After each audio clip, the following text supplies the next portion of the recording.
Yizzo, you already know what time it is, man. It's your boy, Grown Man Business TV. You feel what I'm saying? Now listen, man. You can tap in and you can tap out, but you know my slogan. You know what I suggest, and I suggest you tap in. So let's get right into it. Now you already know time and energy are the highest forms of currency, my G's. I know they got you out here chasing the bag, chasing that money and chasing that paper, stacking that cheese, that cheddar, and that mozzarella. But always keep it in the front of your mental Rolodex that time and energy are the highest forms of currency, my G's, at all times. Is what it is, and it'll be what it's going to be. Now, big salute to all my day one investors, man.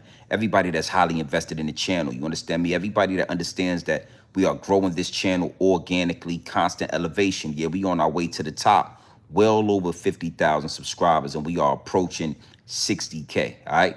Even bigger salute to all my newcomers, all my new subscribers, and all my new investors.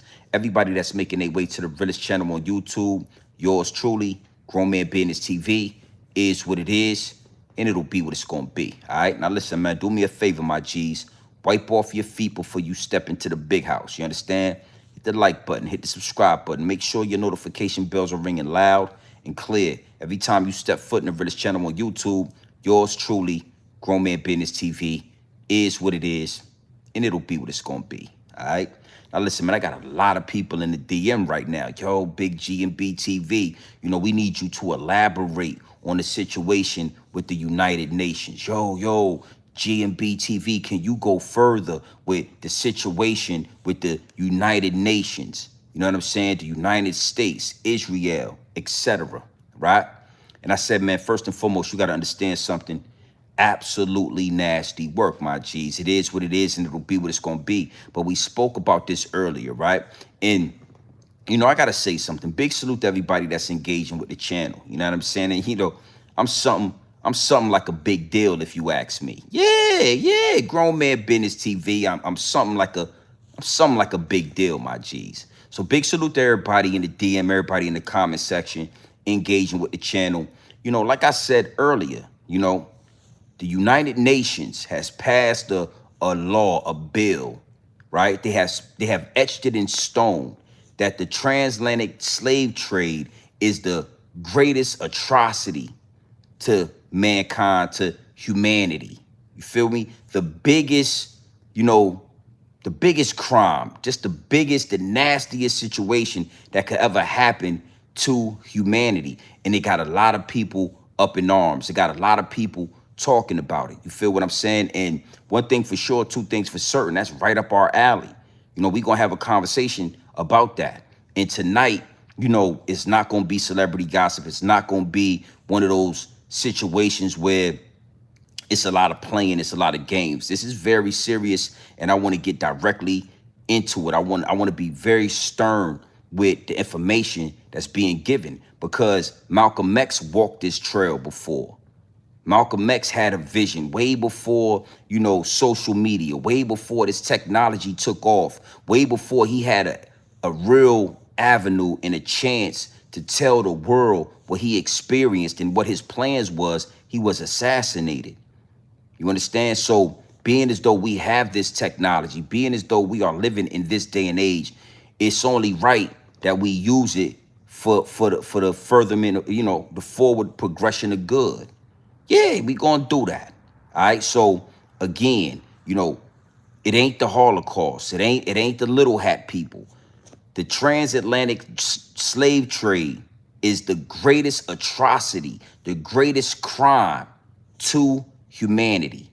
And it's been voted in by the United Nations. And we're gonna have a conversation about that. All right. Now, you know, before I go any further, right? You already know. Before I give you this pure dope straight off the brick into the bottles, before I get this dope and I put it straight off the brick into that bottle, I got to do some customizations to the chat. The higher ups and the elites are playing chess at the highest level. The higher ups and the elites are always trying to shadow ban the channel and muffle the message. The higher ups and the elites understand that Grown Man Business TV is an absolute threat to the establishment. Not only am I a threat to the establishment, but the revolution will be televised right here in these YouTube streets. All right? Is what it is, and it'll be what it's going to be. You could like it or love it, but the one thing they didn't count on is independent content creators like Grown Man Business TV putting it in their face and making them pay for it. Yeah, Yeah, using this very tool that they use to weaponize against us right back at them and making them love it. Is what it is, and it'll be what it's gonna be. So we're gonna do some customizations to the chat. Big salute to everybody that's in here. Well over 100. You know what I'm saying? We was turned up earlier today. Yeah. I'm something like a big deal if you didn't know. Yeah, you in the right place. You in the right place, man. You know what I mean? And I told you and I showed you. Yeah, I'ma stand on that business, grown man business. All right. You know, reparations is it's the conversation right now. And you got to understand something. I'm not going to let this go over your head or under your bridge. Again, like I said, man, we're going to talk about this because the higher ups and the elites are always playing chess at the highest level. And when you play chess at the highest level, that means you looking 5 to 10 steps ahead. 5 to 10 steps ahead. You know, 6, 7, 8, 9 steps ahead is hard to see. You got to be a master chess player to be able to see 5, 6, 7, 8, 9, 10 steps ahead. So this whole conversation about reparations, this whole situation with the United Nations is not a fly-by-night situation. This is a chess move. This is a strategic chess move on the board of life. And right now, the U.S., Israel, Argentina, they showed their hand. Yeah. Let me do what I need to do. We're going to talk about this. They showed their hand. You feel what I'm saying? And I'm not even mad at them. It is what it is, and it'll be what it's going to be. But they showed their hand. They showed they play. And it's going to work. It's going to work terribly against them in the long run. 5 or 6 steps ahead, it's going to backfire. It's going to bite them in their ass. Trust what I'm telling you. And we're going to break this down. Big salute to the chat, man. I want to get into this. We're not staying late, but we are going to deliver this pure dope. We are going to deliver these downloads, all right? So you see that right there at the bottom of the chat. You see that. Yeah, right there. It's right there. Before you get in here with your Twitter fingers, using your Twitter fingers all in the comment section, doing the Twittering with your Twitter fingers. Yeah, using the Twitter fingers extra hard in the comment section, Twittering away with your Twitter fingers. Hit the like button, hit the subscribe button, and make sure your notification bells are ringing loud and clear every time you step foot in the Realest channel on YouTube. Yours truly, Grown Man Business TV, is what it is, and it'll be what it's going to be. Yeah, I'm something like a big deal. Yeah, I'm a big deal, my G. It is. Trust me. Yeah, you listen, man. If you know, you know. Yeah, you understand? Now, listen, let's talk about this, right? Reparations. Now, I told y'all a long time ago, right? I told y'all a long time ago how to see if your Caucasian counterparts are really rocking with you. How to see, everybody, it's always, oh, why do you have to make it about race, Grown Man Business TV? Why does it have to be about race all the time, right? I got black friends. I love black people. Yeah, my niece is married to a black man, and he comes to dinner, and he comes to Christmas dinner every year. I'm not a racist. But if you really want to know if your homies, your white friends, your Asian friends, your Latino friends, etc., if you want to know how they really feel about you, ask them, should African Americans or foundational black Americans, should we receive reparations? Oh, I'm telling you, that Mexican guy that you thought was your best friend, that white girl with that dog fur who you thought y'all grew up together, and that Asian dude that y'all was in trigonometry together out there in college and all that. Ask them how they feel about us receiving reparations, and I guarantee you, 9 times out of 10, they will explain to you why we shouldn't receive nothing. I guarantee you that question will expose their inner workings, their inner thoughts, how they really feel. That's why I always tell you it's us against the world. It's us against everybody. You understand what I'm saying? Any and everybody outside of our culture only rocks with us when it's beneficial. And I'm going to break that down. We're going to talk about that. But reparations, I mean, it's a word that gets thrown around. It's a conversation that's rarely had. If you let them tell it, they just want us to move on. They want us to forget that it ever happened. We don't need to dwell on the past, right? But somewhere in your subconscious, somewhere in the back of your mind, somewhere the word reparations still lingers around. And that's going to be the introduction on what we're talking about, because again, the United Nations have been throwing the word reparations around, due to the slave trade, due to the whole situation with the back and forth with slavery, X, Y, and Z, right? That word is being used now. It's always really been for us, foundational Black Americans, African Americans, but now, the Africans is getting involved. Africans got their hands in the pot. It's beneficial now to rock with us. It's beneficial now to attach yourself to African Americans, a foundational Black, whatever. I'm going to say African Americans because that's what they've been calling us, and that's what they using to include us. So I'm gonna use that term, but you already know if you know. All right. Reparations. Let's get into a couple of receipts, because one thing for sure, two things for certain. I don't go nowhere without the receipts. Yeah, I won't step out the front door without the receipts in my back pocket. The receipts are so important when it comes to this, because we can have dialogue, but a lot of y'all don't learn by listening and hearing and dialogue. A lot of y'all learn by a visual component. And there's nothing wrong with that. The receipts are absolutely important. And I got a few of them tonight. All right. And I want to start with, Charlie Kirk. All right. Now, yeah, I did. I said his name, Charlie Kirk. All right. I want to start with Charlie. Okay, now, before they turn Charlie into a pack, before they rocked his snot box, before they popped his top off, before they did what they did to Charlie Kirk, I would have loved to been in one of those colleges and one of those crowds, and I would have loved to have a dialogue, a back and forth with Charlie Kirk, because the more due diligence I do on Charlie, the easier it is. I mean, he was easy work. A conversation between me and Charlie Kirk would have been easy money. Oh, I'm talking a steak dinner, well done. Yeah, well done with the mashed potatoes on the side. Yeah, gravy in another. Yeah, I want my gravy in a cup because I don't like my gravy touching my steak and all that. Yeah, he would have been a steak dinner. But I want to start with him for the first receipt, because I want to just give y'all some context. I want to walk y'all into this. This is not a situation we can just go head first in. We got to tiptoe into this, okay? And we're going to start with Charlie Kirk. And like I said, it is what it is, and it'll be what it's going to be. People get shot every day. B word to Cameron. Yeah, people get shot every day. Where I'm from, people lose their life every day. Babies, Trayvon Martin, Tamir Rice. So I don't feel no way about Charlie Kirk getting his snot box rocked in broad daylight.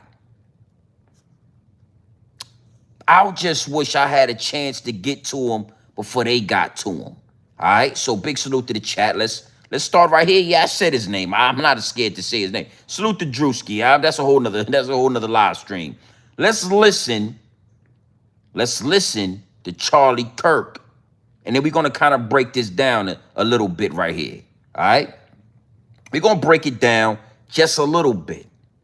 Go ahead and talk to the people, Charlie. Look!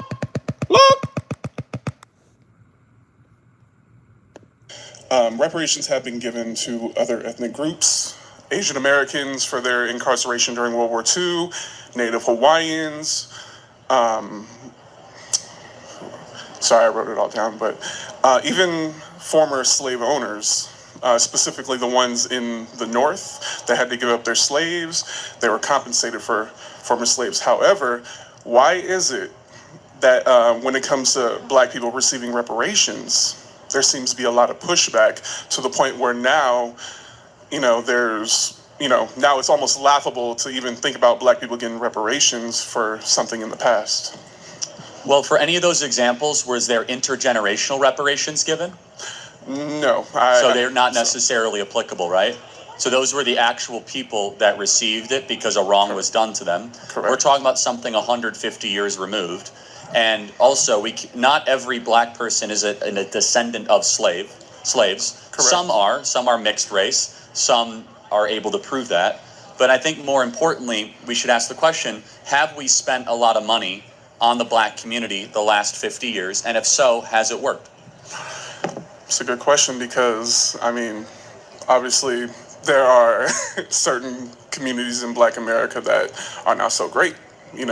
Some of the traumas and problems they have are of their own making. I acknowledge that. I do want to just repeat the point, and something to think about, you don't have to answer it, that we've spent trillions of dollars on trying to improve the well-being of black Americans since the 1960s. And actually, black America is poorer per capita and on average in relation to other groups than it was in the 1960s.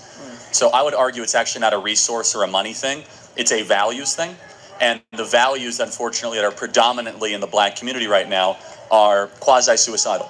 Fair point. Now, I want to stop right there, and I'm gonna run this back. But I just want to say before we run this back, the more you dig into, the more you look into the situation with Charlie Kirk, the more you understand why they popped his top. Yeah, why they rocked his snot box. Yeah, you understand why they turned him into a Charlie Kirk pack. Why he's being smoked out of a backwood as we speak. You know, respectfully. Okay? Now, what I want to do is I just want to run this back and I want to dissect this situation. And I also want to say, before we go into this again, you got this black guy right here, right? He's well over 6 foot. He's well over 220 pounds. This big, softer than Dollar Tree cotton. He definitely the Pillsbury Doughboy. You want to poke his little stomach. He get the giggling. He definitely with the Rainbow Coalition. So don't ever judge a book by its cover. Big, brolic black guy right here, can barely raise his voice, has no baritone in his voice, got that pussy if you ask me. The wrong guy that should be talking to Charlie Kirk. But again, I digress. I just wanted to throw that out there. You feel me? Warriors need to be talking to Charlie Kirk, before he was turned into a pack and all of that. Before he gets smoked. It's supposed to be real grown men having a conversation with a Charlie Kirk, not a Pillsbury Doughboy like whoever this dude is, respectfully. I don't know you, but is what it is. Let's dissect this. Go ahead and talk. Look at this guy. Fucking Pillsbury Doughboy right here. You want to poke his belly. Look. Soft. He's soft. Go ahead and talk to the people, man. Reparations have been given to other ethnic groups, Asian Americans for their incarceration during World War II, Native Hawaiians.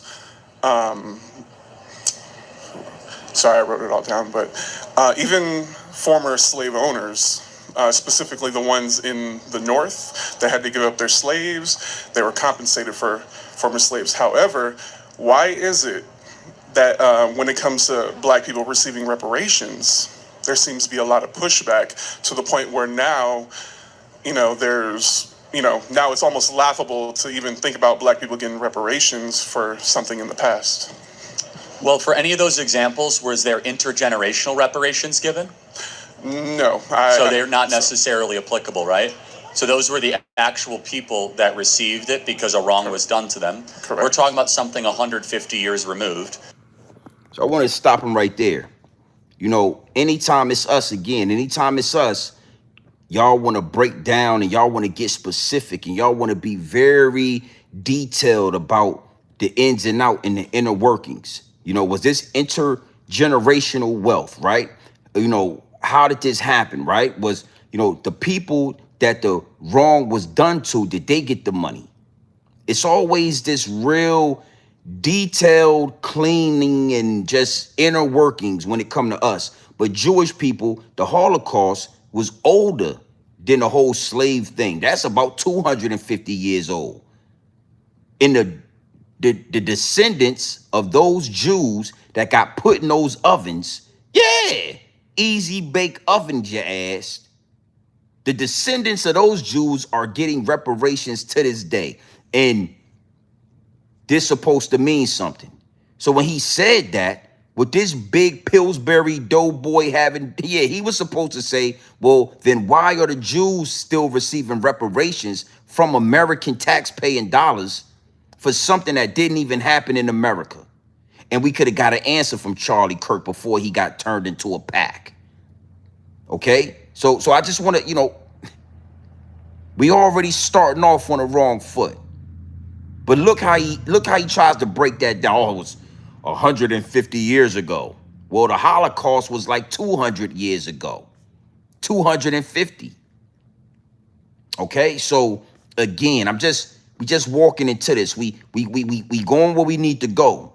I want you to have some context on where we going with this. Talk to the people, Charlie. Talk. Look.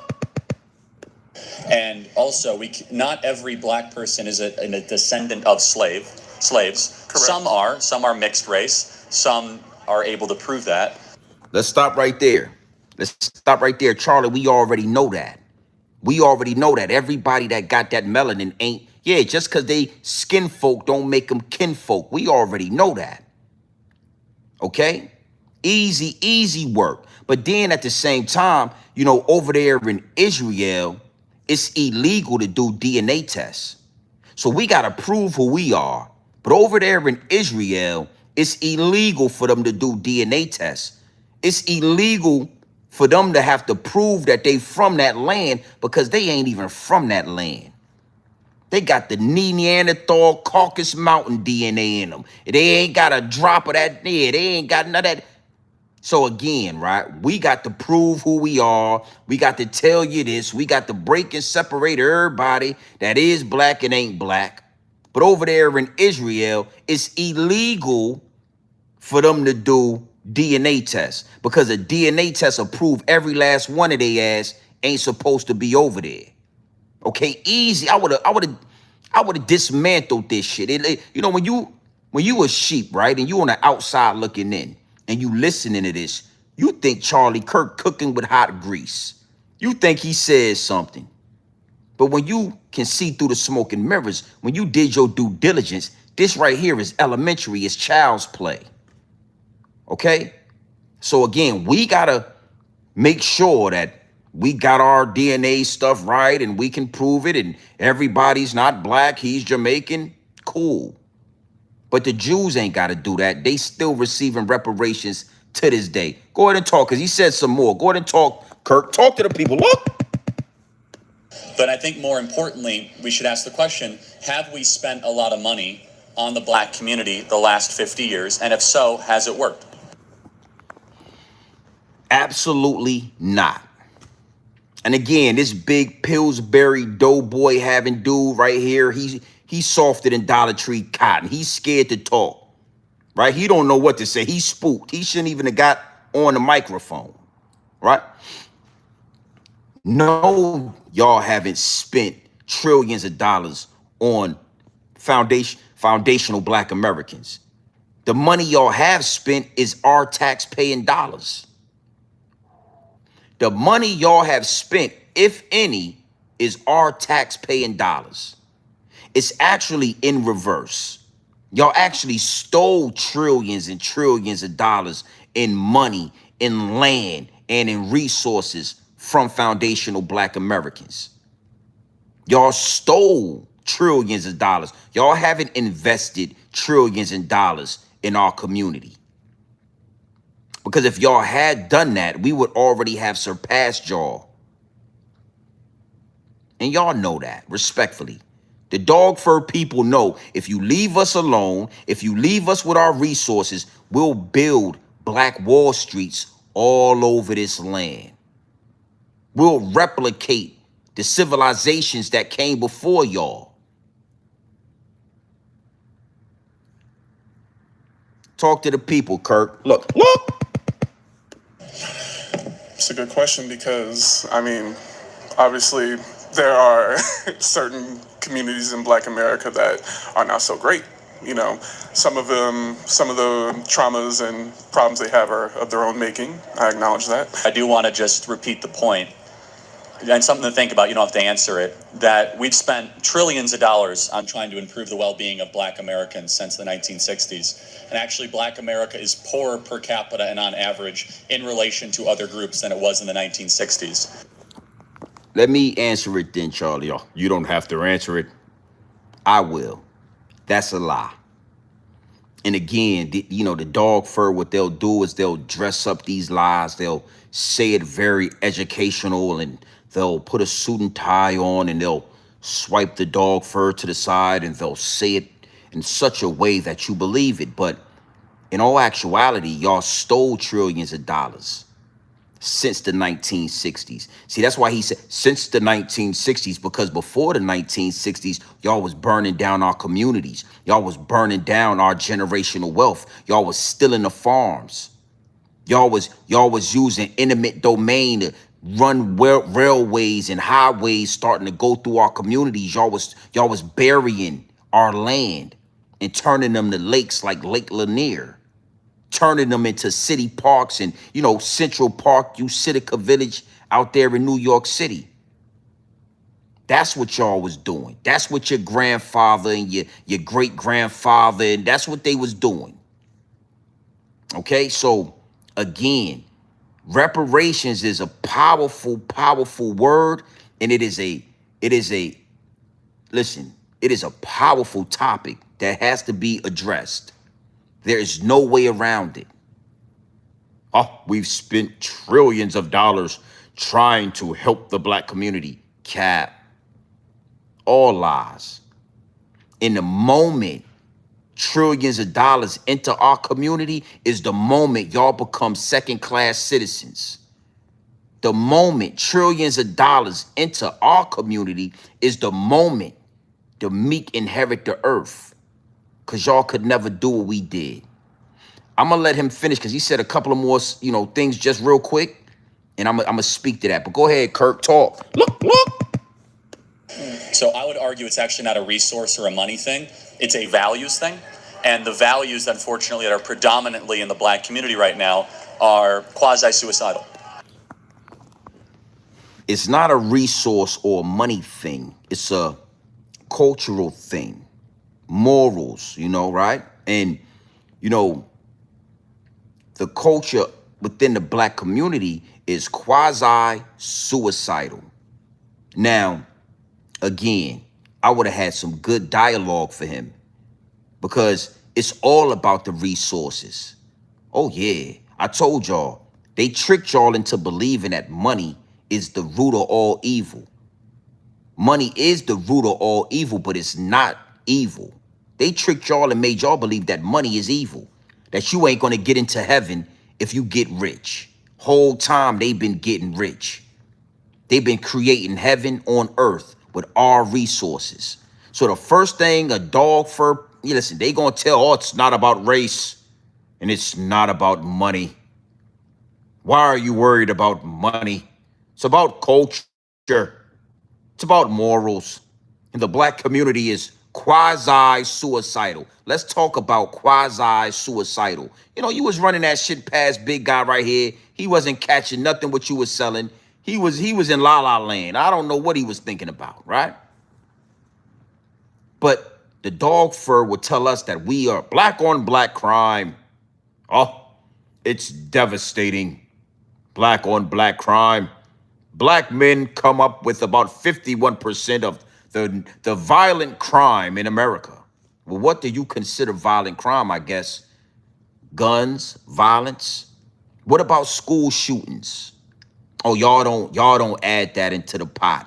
What about the thousands of school shootings on American soil where white boys go in schools and delete kids, babies? What about that? Students. Oh, y'all don't add that into the pot. Y'all don't add that in. What about the 90% of sexual assault and rape charges fall and go to white men. 90% of molestation is done by white. See, y'all, again, if you ask me, the white society, the dog fur having people are semi-suicidal. Not only are they suicidal, but they got that Epstein Island. Yeah, y'all got that Epstein Island vibe, okay? So that's Kirk right there on an intellectual level speaking against reparations. Now, I want to bring it down to the trailer park. Because I'm telling you, what I'm telling you is, on every level of the dog fur, they all feel the same way. They just articulate themselves in a different way. So let's go into another receipt. RIP to Charlie Kirk. People get shot every day. Be it is what it is, and it'll be what it's going to be. Let's let this older lady right here with the dog fur, let's let her express herself about reparations. And then we're going to move forward. Big salute to the chat. Well over 450 people in here. Hit the like button when you step into the building. Show some respect. Talk to the people. Look! Do you think black people should get reparations? For what? For slavery? No. No. All right. Can you explain why? Look, history is history, but It's the past. like when you say that, I think more different about it. All right, go ahead. Tell us how you think about it. Well, it's not even, I think we've evolved so much beyond that at this point. Okay. So you don't feel like anyone's being held back us to be beyond that, and I hope we're evolving as a society. I think that we still do need to do better. Yeah. But I don't want people to think that they're entitled to anything, regardless of how you were born or how you grew up. Do you think black people should get reparations? For what? For slavery? No. No. All right. Can you explain why? Look, history is history, but It's the past. I want to say something. This lady is full of fried bologna sandwiches. You know what I'm saying? In the trailer park, they eat a lot of bologna, and bologna is nasty work, right? For what? It's obvious for everything that was done, right? And then it's like, oh, we should just move forward, and I think that we're better than that, and we've evolved. She used the word evolve, and you can tell that's probably the deepest word in her vocabulary, right? She pulled it out the back. She said, I'm going to use it. Evolved.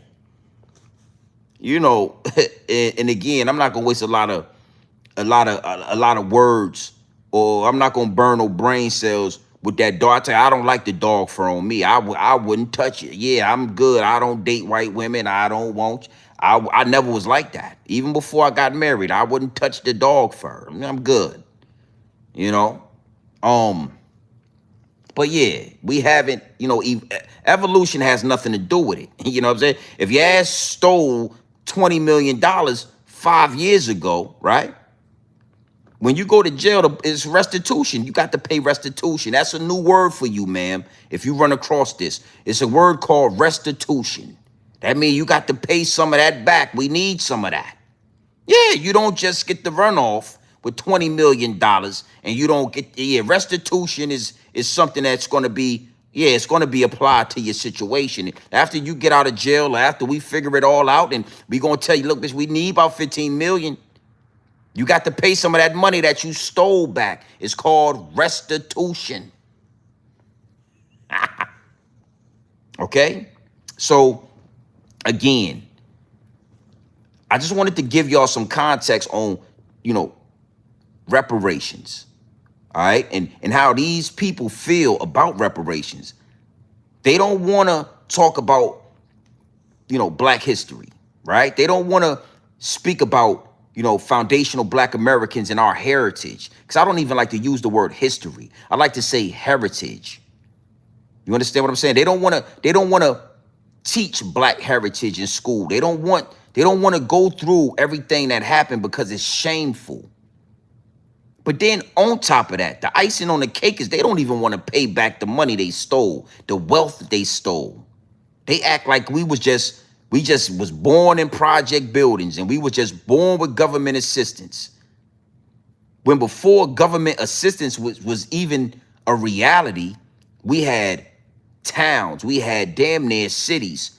We had, single family homes. Nobody lived in project buildings. Nobody had government assistance. That's why we was building our own cities.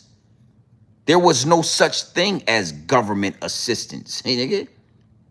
That's why we all had houses. Imagine all those houses and all that land being passed down generation to generation. Imagine the wealth we would have.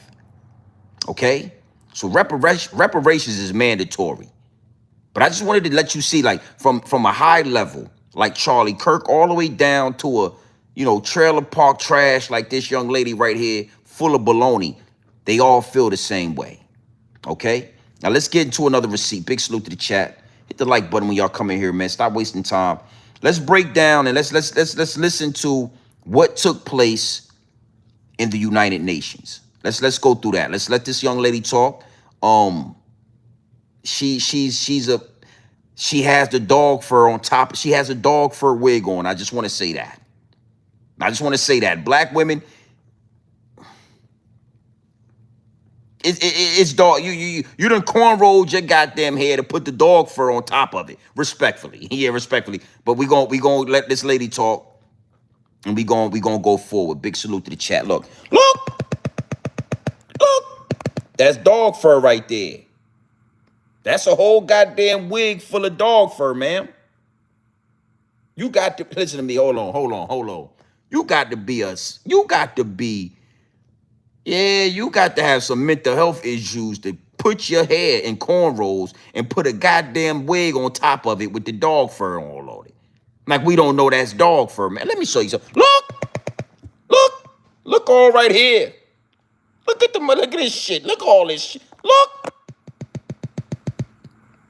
That's nasty work right there, man. You got to be a boy shit, but I don't know what to tell you, bitch.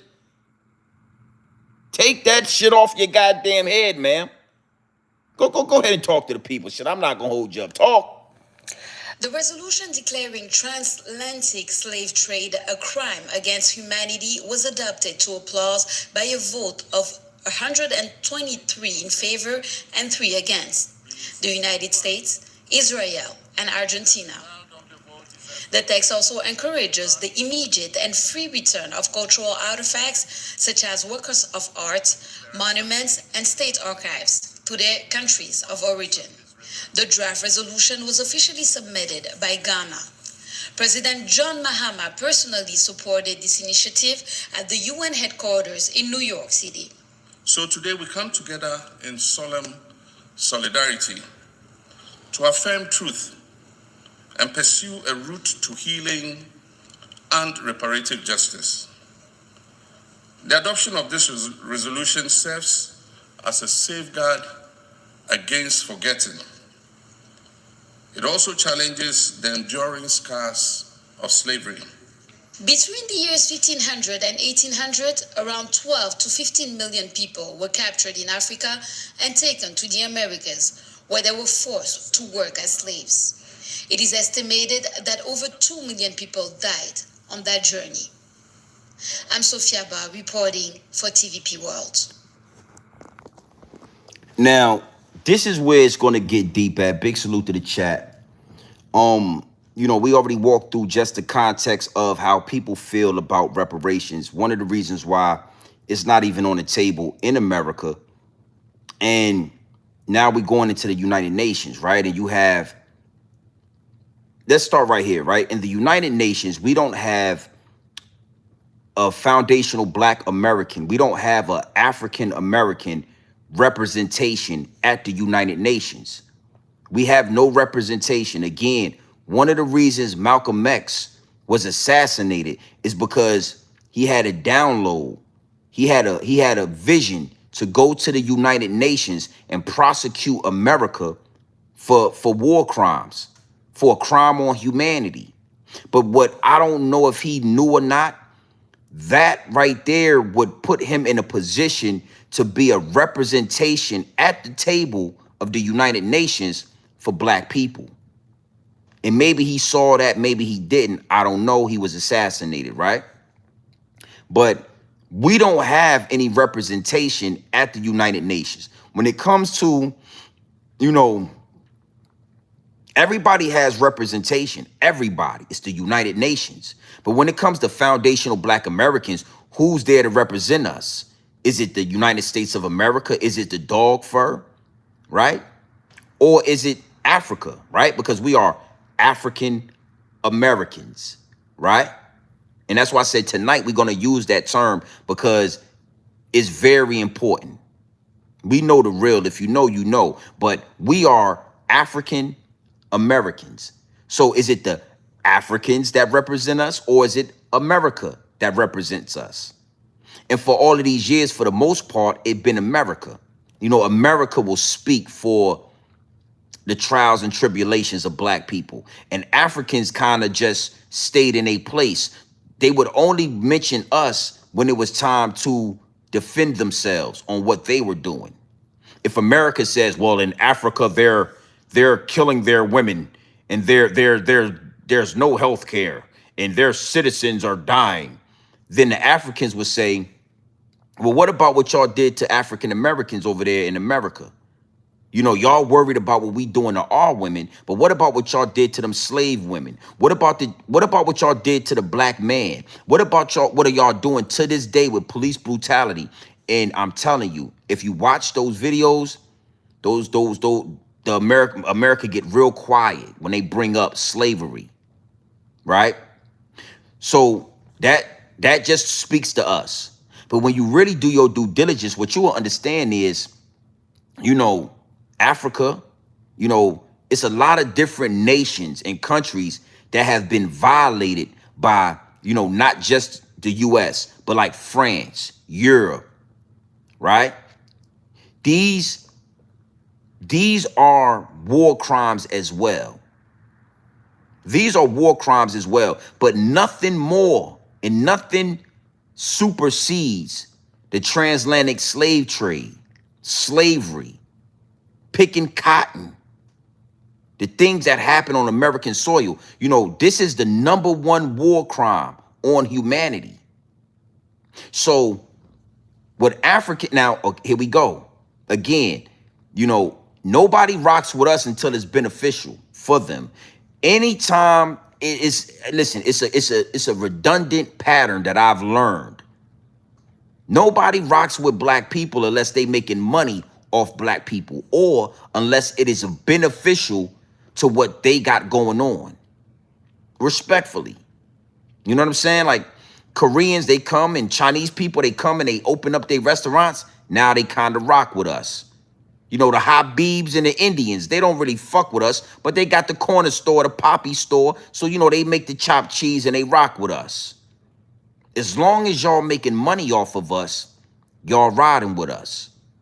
And Africa has been robbed blind, not by America, but by Europe and Spain and France and all of these other areas that have robbed Africa blind. I'm talking about artifacts. I'm talking about gold. I'm talking about diamonds. They have robbed Africa of so many natural resources. And not just that, like I said, like treasures, right? And they got them locked away in these vaults out there in France, and these vaults out there in London, and these vaults out there in England, the Vatican. They got these motherfuckers. They got all the books and all the libraries that they pillaged back in the day. They hide them in the Vatican. So what Africa is doing is saying, we're going to connect ourselves to reparations. We are now finally ready to connect ourselves to African Americans, because Now we can make this a global thing.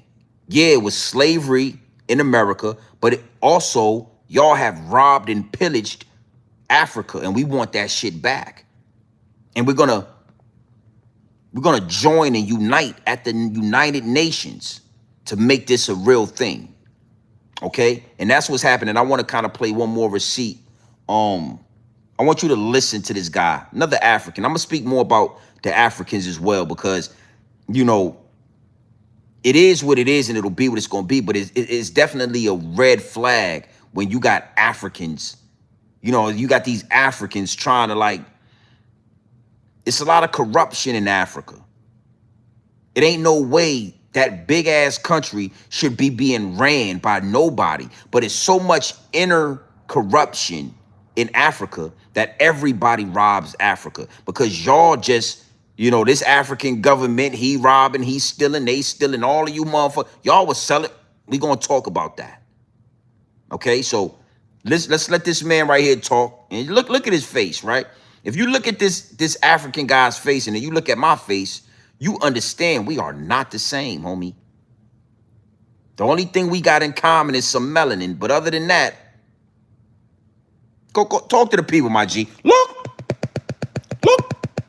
Look at this man. Look at this man's face right here. That's an African. Yeah, it's a big difference. Talk to the people, man.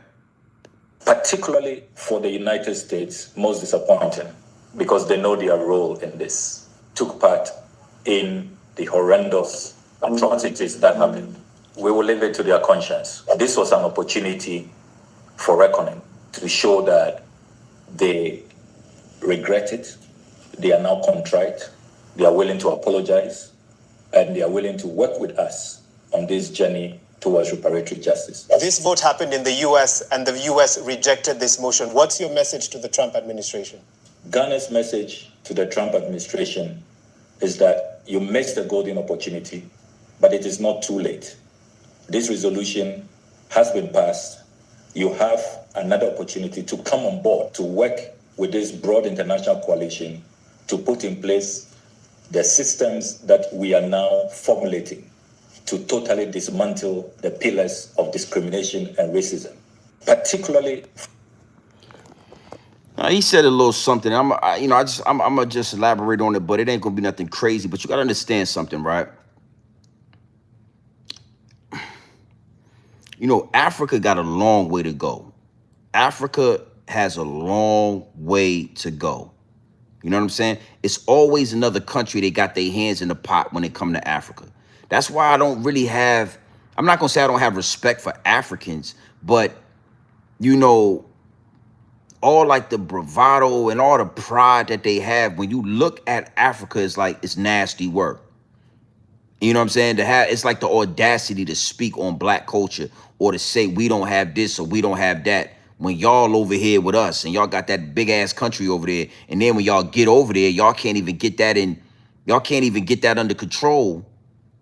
Y'all can't even control that country. You know what I'm saying? So them attaching themselves to the reparations with the United Nations, I could rock with that. But you know, we need representatives and we need representation for black people in the United Nations. You know what I'm saying? Because we can't leave it up to y'all to get no kind of money and expect y'all to do good or do right by us. You know what I mean? Like, it just is what it is and it'll be what it's going to be. I just wanted to call that out. I get it. And I'm going to talk and I'm going to kind of break down why this is happening. I'm going to break down why this is happening. You know what I'm saying? They are opportunists. They are taking the opportunity to connect themselves to us like all of y'all do. They all connect themselves to black people somehow, some way. Civil rights, China people, Vietnamese, you know, Jamaicans, all of y'all attached yourself to the civil rights movement so that y'all could get over here and y'all could start a better life for you and your family. And then y'all get over here and y'all act like y'all better than. So Africa's no difference. Up until this situation with the United Nations, Africans didn't connect themselves to blacks. They didn't connect themselves to foundational black Americans. They looked at us as total opposites to them, no connection. But now it's something that can benefit you, and we connected. Cool. Now, where is this coming from? Why is this jumping off like right now? I'm gonna get into that, and then we're gonna talk about Trump supporters, because I got a lot of y'all in my DM. You know, y'all felt the way about what I said about Trump supporters, and we're gonna talk about. Then I got receipts. We're gonna talk about that. Okay. Donald Trump is so-called in his last term. You got to understand, they play chess at the highest level. What the United Nations understands is, if everything goes right, Donald Trump will be out of here in three years.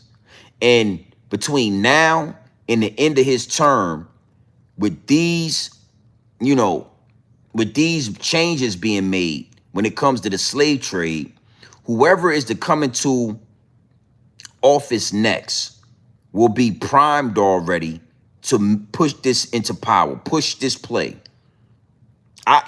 Donald Trump, he already denied it. He already said he wasn't with it. He voted against it.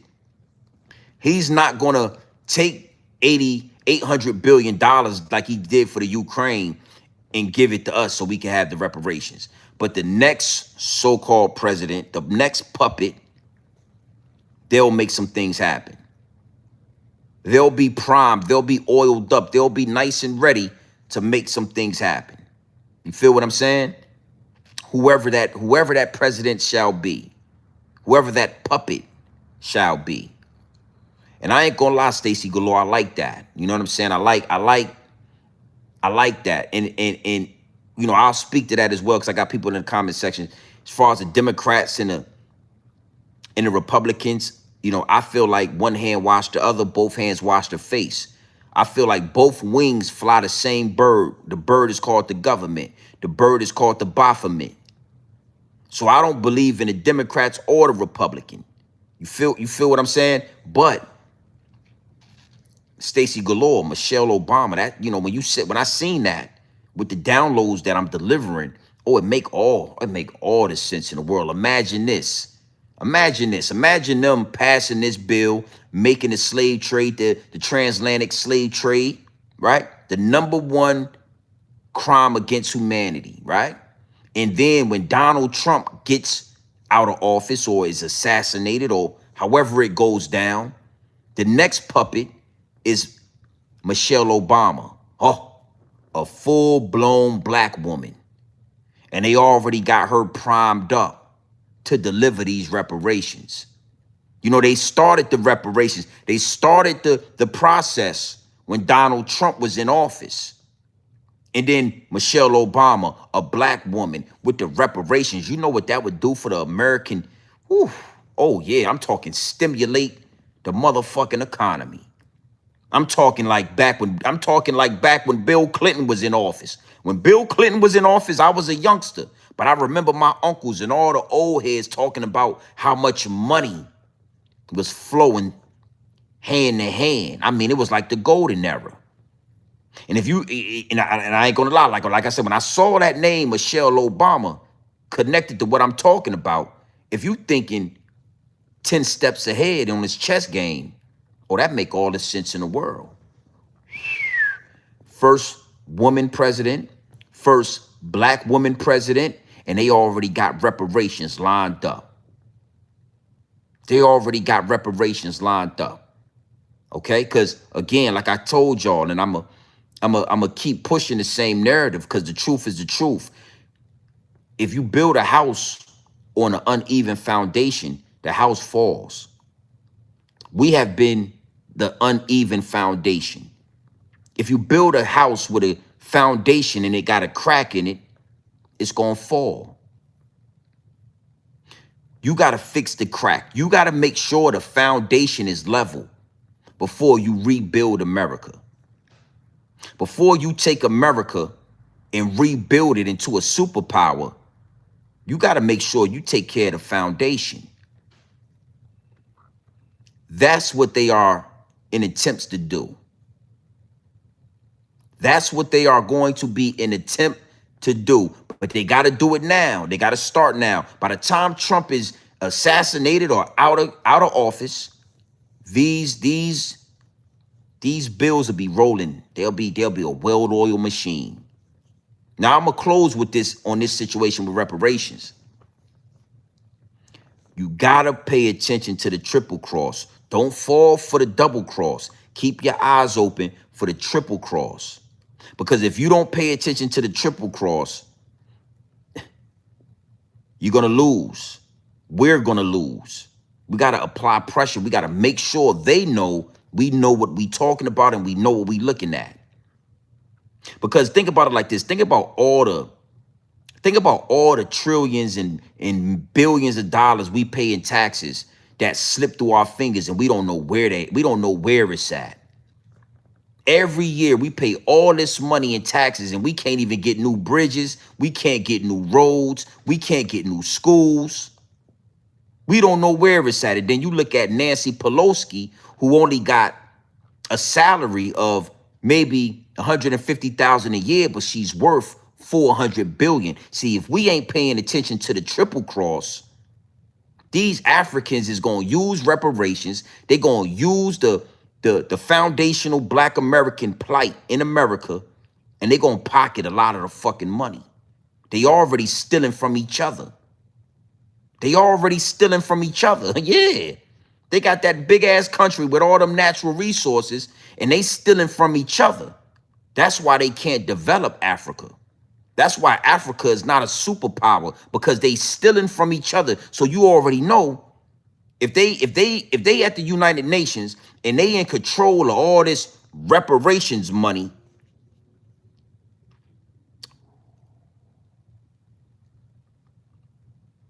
yeah. I mean, I'm just throwing that out there. Because it can't get real in the field, my G. It can't turn to war. We might stop looking at the dog fur and get to looking at your goddamn Muslim garment and your goddamn African garment. Yeah, where the money at? Yeah, we might look away from the dog fur and get to looking at the motherfucking foo-foo shops where y'all making that goddamn African foo-foo, eating with your fingers. We might run up in there. Where the money at? Yeah, we know y'all eat foo-fooish. We know y'all be in them restaurants eating with your fingers and licking your fingers. We wasn't raised like that. We don't eat with our fingers.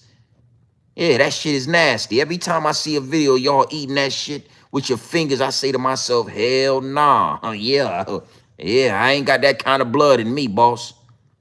You putting your hand in the plate, she putting her fingers in the plate, he putting his fingers in the plate, y'all licking your goddamn fingers, you're putting more fingers in the plate, y'all just slopping that shit up. I don't know why.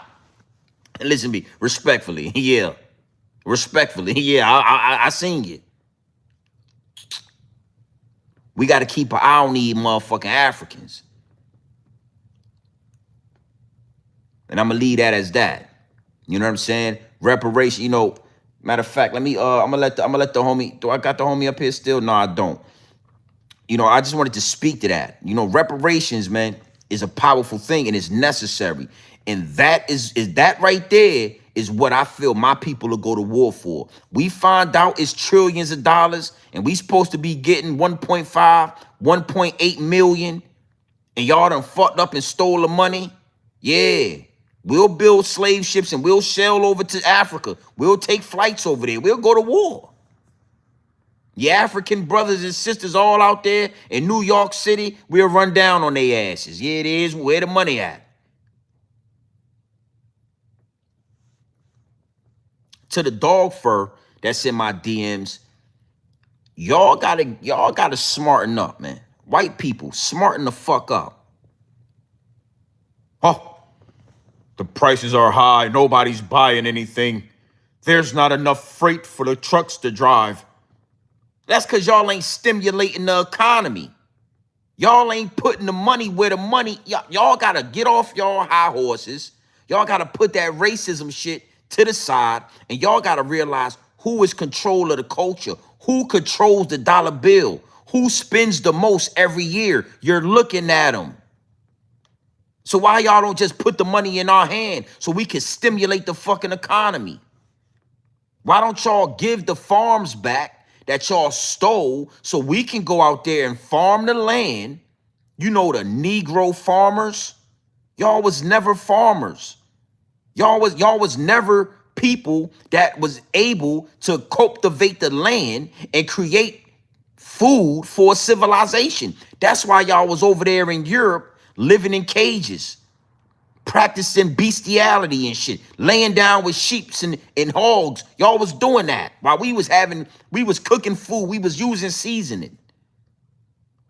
When y'all came to America, y'all almost died. Y'all couldn't even last the winter because y'all didn't know how to crop the land. White people, dog fur having people. Y'all need to sit down. Y'all need to recalibrate your thinking. You are not the one that run the culture. You don't create culture, you steal it. You don't create culture, you mimic it. You go all over the fucking globe and you mimic other people's culture. You don't stimulate the economy. You don't do this. If y'all was smart, I promise you, I never wanted to be white in my life. But if I had the dog fur, I would have already told them people, give them the money. Give every black person $1.5 to $2 million. I guarantee you, 24 months, the economy will be booming. They gonna spend a lot of that shit with us. They gonna buy some land. They gonna start businesses. They gonna create generational wealth, but they gonna spend a lot of that shit with us. Can you give them the money so they can spend it? Please. Y'all so racist and y'all so stuck in y'all ways that y'all cut your nose off despite your face. You ever heard that saying? You cut your nose off despite your face. Y'all don't control no culture. Y'all don't cook good food. Y'all don't wear good fashion. Y'all don't do nothing but plot and scheme on how to steal shit. That's all y'all do in the government. Yeah, the dog fur. Y'all get together, y'all sit around each other, and y'all plot and scheme on how to go over there to Iran and steal some shit. Go over there to Venezuela and steal some shit. We gonna go over there to Afghanistan and we gonna steal. Y'all, that's all y'all do. That's all y'all do, brother. Respectfully. Yeah, but just get out your own way, man. You got, listen, to the dog fur people, you got to get out your own way.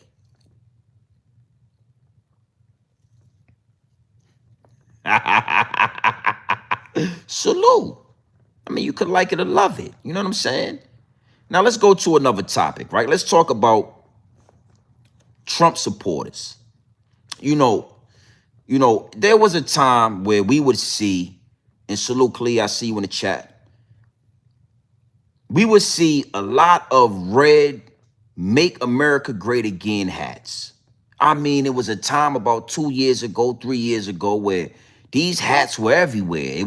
They were going viral. You know what I'm saying? And these people were bold. They were outgoing. You know what I mean? They were outlandish with it. They was filling themselves with these hats. And now that we are at war with Iran, and Iran is denying a peace treaty. They don't want war. They don't want peace. They want war. They don't want to talk. They don't want to negotiate. They want to play Call of Duty. You know what I'm saying? They want to play Call of Duty with you. Yeah. Now listen to me. When the last time you seen a Make America Great Again hat? Ask yourself that. When the last time you've been scrolling through the algorithm, using that thumb like this, and then you seen some of these people with these hats on? Again, I spoke about this earlier. A lot of people in my DMs is feeling a certain type of way about it. You know what I'm saying? But y'all got that cowardly heart, man. Y'all cowards for real. And one thing for sure, two things for certain, I can't let y'all live with that. When y'all was wearing these hats, I was telling people, yo, man, this is America. People could wear what they want to wear. I was riding with y'all. I was saying, listen, man, if they want to do what they want to do, you got to let them do it. This is America. But now that it's time to go to war, I don't see the same energy. I got to speak on that. Okay? And we're going to get into a couple of receipts. Big salute to the chat. Like I said, man, it's a lot of people that really wanted me to double back on this. Yo, this, that. Yo, I'm saying, where's the Trump supporters? So Trump needs support right now. Yeah. Hey, yeah, hold on real quick. Hold on. Listen to me. Trump needs support right now. Where is all the Trump supporters at? Why y'all ain't rallied up real quick? Why y'all ain't loaded up, ready to go to war? Because y'all got that pussy. Y'all don't do nothing but hang around. Y'all mimic culture. Y'all steal. You know, y'all tuck your tail. Y'all put the hoods on so nobody can see your face. And then you act like it's all good and all that. But see, again, it wasn't just white people wearing these hats. Let's get into this receipt right here. Let's look at these guys right there. Look at these guys right here. Look at all these guys. Look at these hats. Look. Trump supporters. Look, go ahead and talk to the people. Talk to the people.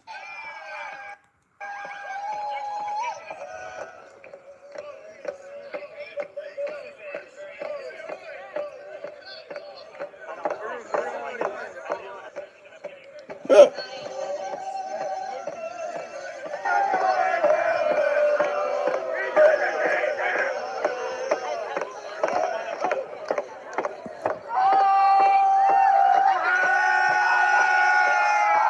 Look.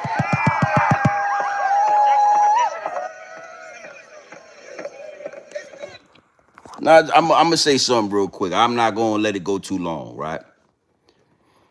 Why y'all don't use these videos to find these people and send they the same way y'all will lose this video and y'all will go through these rap lyrics and y'all will create RICO charges on YSL and these rappers and these gang members out there in Chicago, right? Lil Durk, King Von, all the drill rappers. Why y'all don't use the same tactics and go through these videos and find each and every one of these motherfuckers with these Make America Great, these Trump supporters, and send them to war? I don't know why y'all feel a certain type of way about me saying that. You know what I'm saying? I got a lot of backlash. You know, I felt some type of way. You know, what was all in the DMs and all that? They all in the comment section. Leaving me novels. Niggas is writing whole novels in the comments. That motherfucking shit this long, I ain't reading all of that. My old lady, listen to me. Let me tell you something. Me and my old lady argue. She sent me a whole text. I don't read them text messages. Yeah, I don't read them. If the motherfucker this long, I'm not reading it. I'm just being honest with you. I might get 2 sentences in, I get out of there. All I'm saying is, you can't have this kind of energy, and then when it's time to go to war, we can't find you motherfuckers. I ain't seen a Make America Great Again hat, and y'all real quiet. Although we ain't seen none of y'all. You crying, Donald Trump is the goddamn Donald. Now you're crying and shit. I got another receipt. Go ahead and talk to that. Listen, man, I don't discriminate. Look at this right here. Look. Any other Trump supporters in here? Nobody? We in the wrong state. In the wrong city. Where they at? I mean, I think they're more surprised about me because I'm black, dreadlocks, and face tats. Yeah. So so the white folks like, how dare you wear that hat? How dare you? Yeah, man. I used to vote for Trump. I love it, though. I love it. God bless you, man. You too, brother. Stay up. Stay safe. Yeah. So this guy went into the store and decided to wear a MAGA hat and pretty much trying to rage bait people around, in the area. Like, I don't get it. I don't understand why we see so many videos where people are, going out wearing MAGA hats, trying to spark a reaction or whatever the case is. Like, it makes no sense. But But we don't see them now, though. I would suggest that the FBI, ICE, the CIA, right? You know what I'm talking about, the RICO charges. I would suggest they do they due diligence. We need to find your black ass. Yeah, tie your goddamn, yeah, we either gonna tie up your dreads, put it in a ponytail, or we cut them off. And your ass need to go out there to Iran. It's a war going on outside. No man is safe from. Yeah. Yeah. All this energy until it's time to go to war.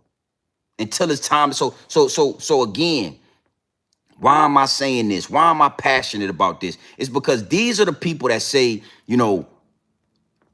this great land of ours, America.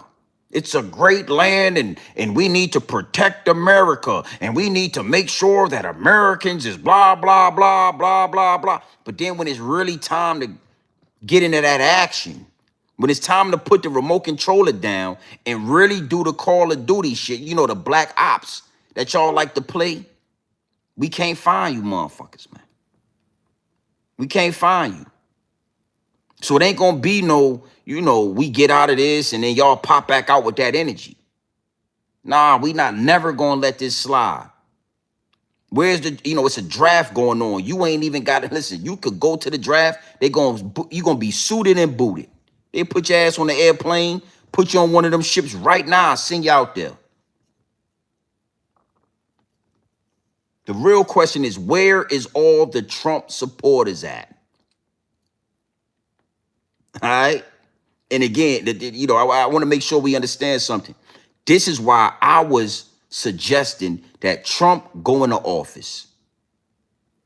Let's let Trump get in there. I'm not a Trump supporter. I'm not a Democrat or a Republican. But I understood what they was trying to do with Kamala Harris. You know what I'm saying? It's a lot of black women, young black women, especially young black women that, and not even just black, but like melanated women. Because you got to understand something. As long as you melanated to a certain extent, in America's eyes, you're black.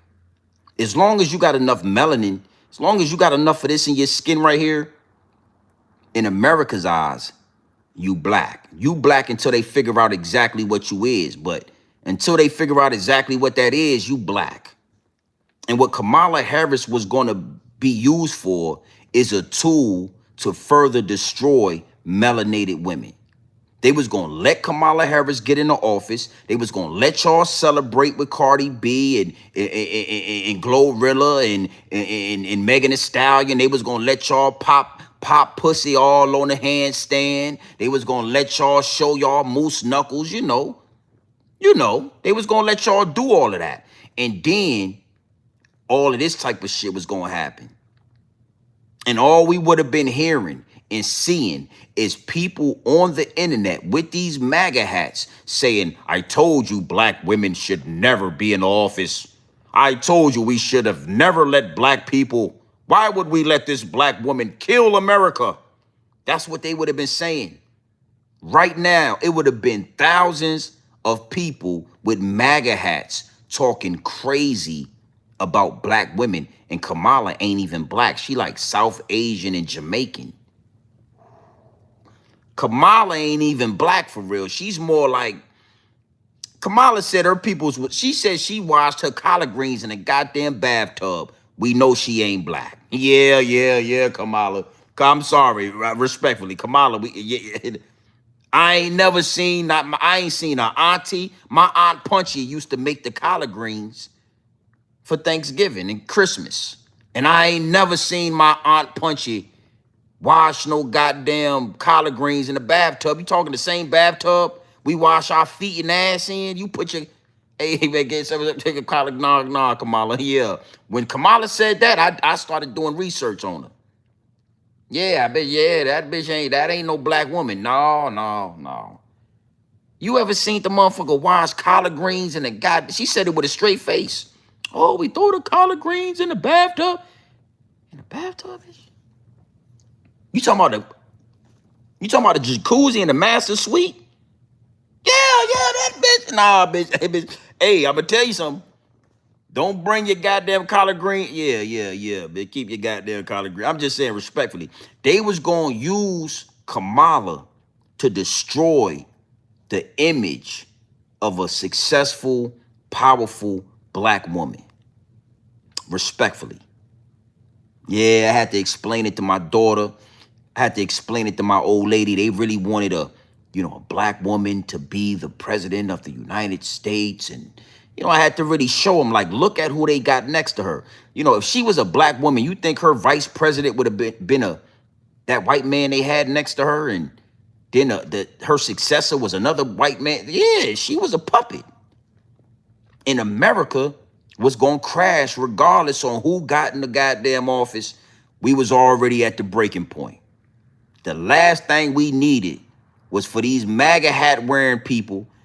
Yeah, it would have been thousands of goddamn TikToks of MAGA hat people talking. Yeah, I told you we shouldn't have let that goddamn Kamala Dick Harris pussy popping. I told you when I seen her. Yeah, that's what was gonna happen. So moving forward, I'm gonna just say this, right? It's a beautiful thing that it's a white man in office destroying America. So now nobody can blame nobody. We all looking at white people. Go get your man. Yeah, we get to talking to motherfucking white people. Hey, man, what's going on with your man in office? Oh, Donald Trump. They crying too. They say, oh, man, I wish I could take my vote back. I regret voting for Donald Trump. Yeah, you and your fucking people. Y'all need to get it under control, man. What the fuck is going on? I couldn't let, yeah. I was adamant too. I was not letting that happen, B. My daughter, she looked like cause she could be a young Kamala. It's all these melanated women that resemble Kamala.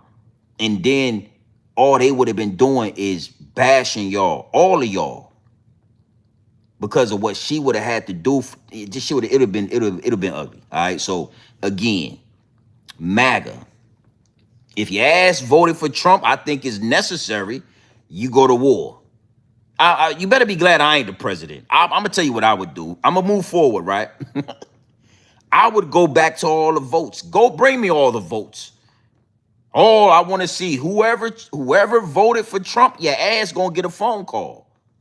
How you doing? This is Grown Man Business TV, the president of the United States of America. Yes, we need you. Yes. We see that you voted for Trump. You did it electrically. Yes, you went in and on this date, the 22nd, you voted for Trump, didn't you? We gonna have some people come. Yeah. Pack your bags. Yeah, going to war.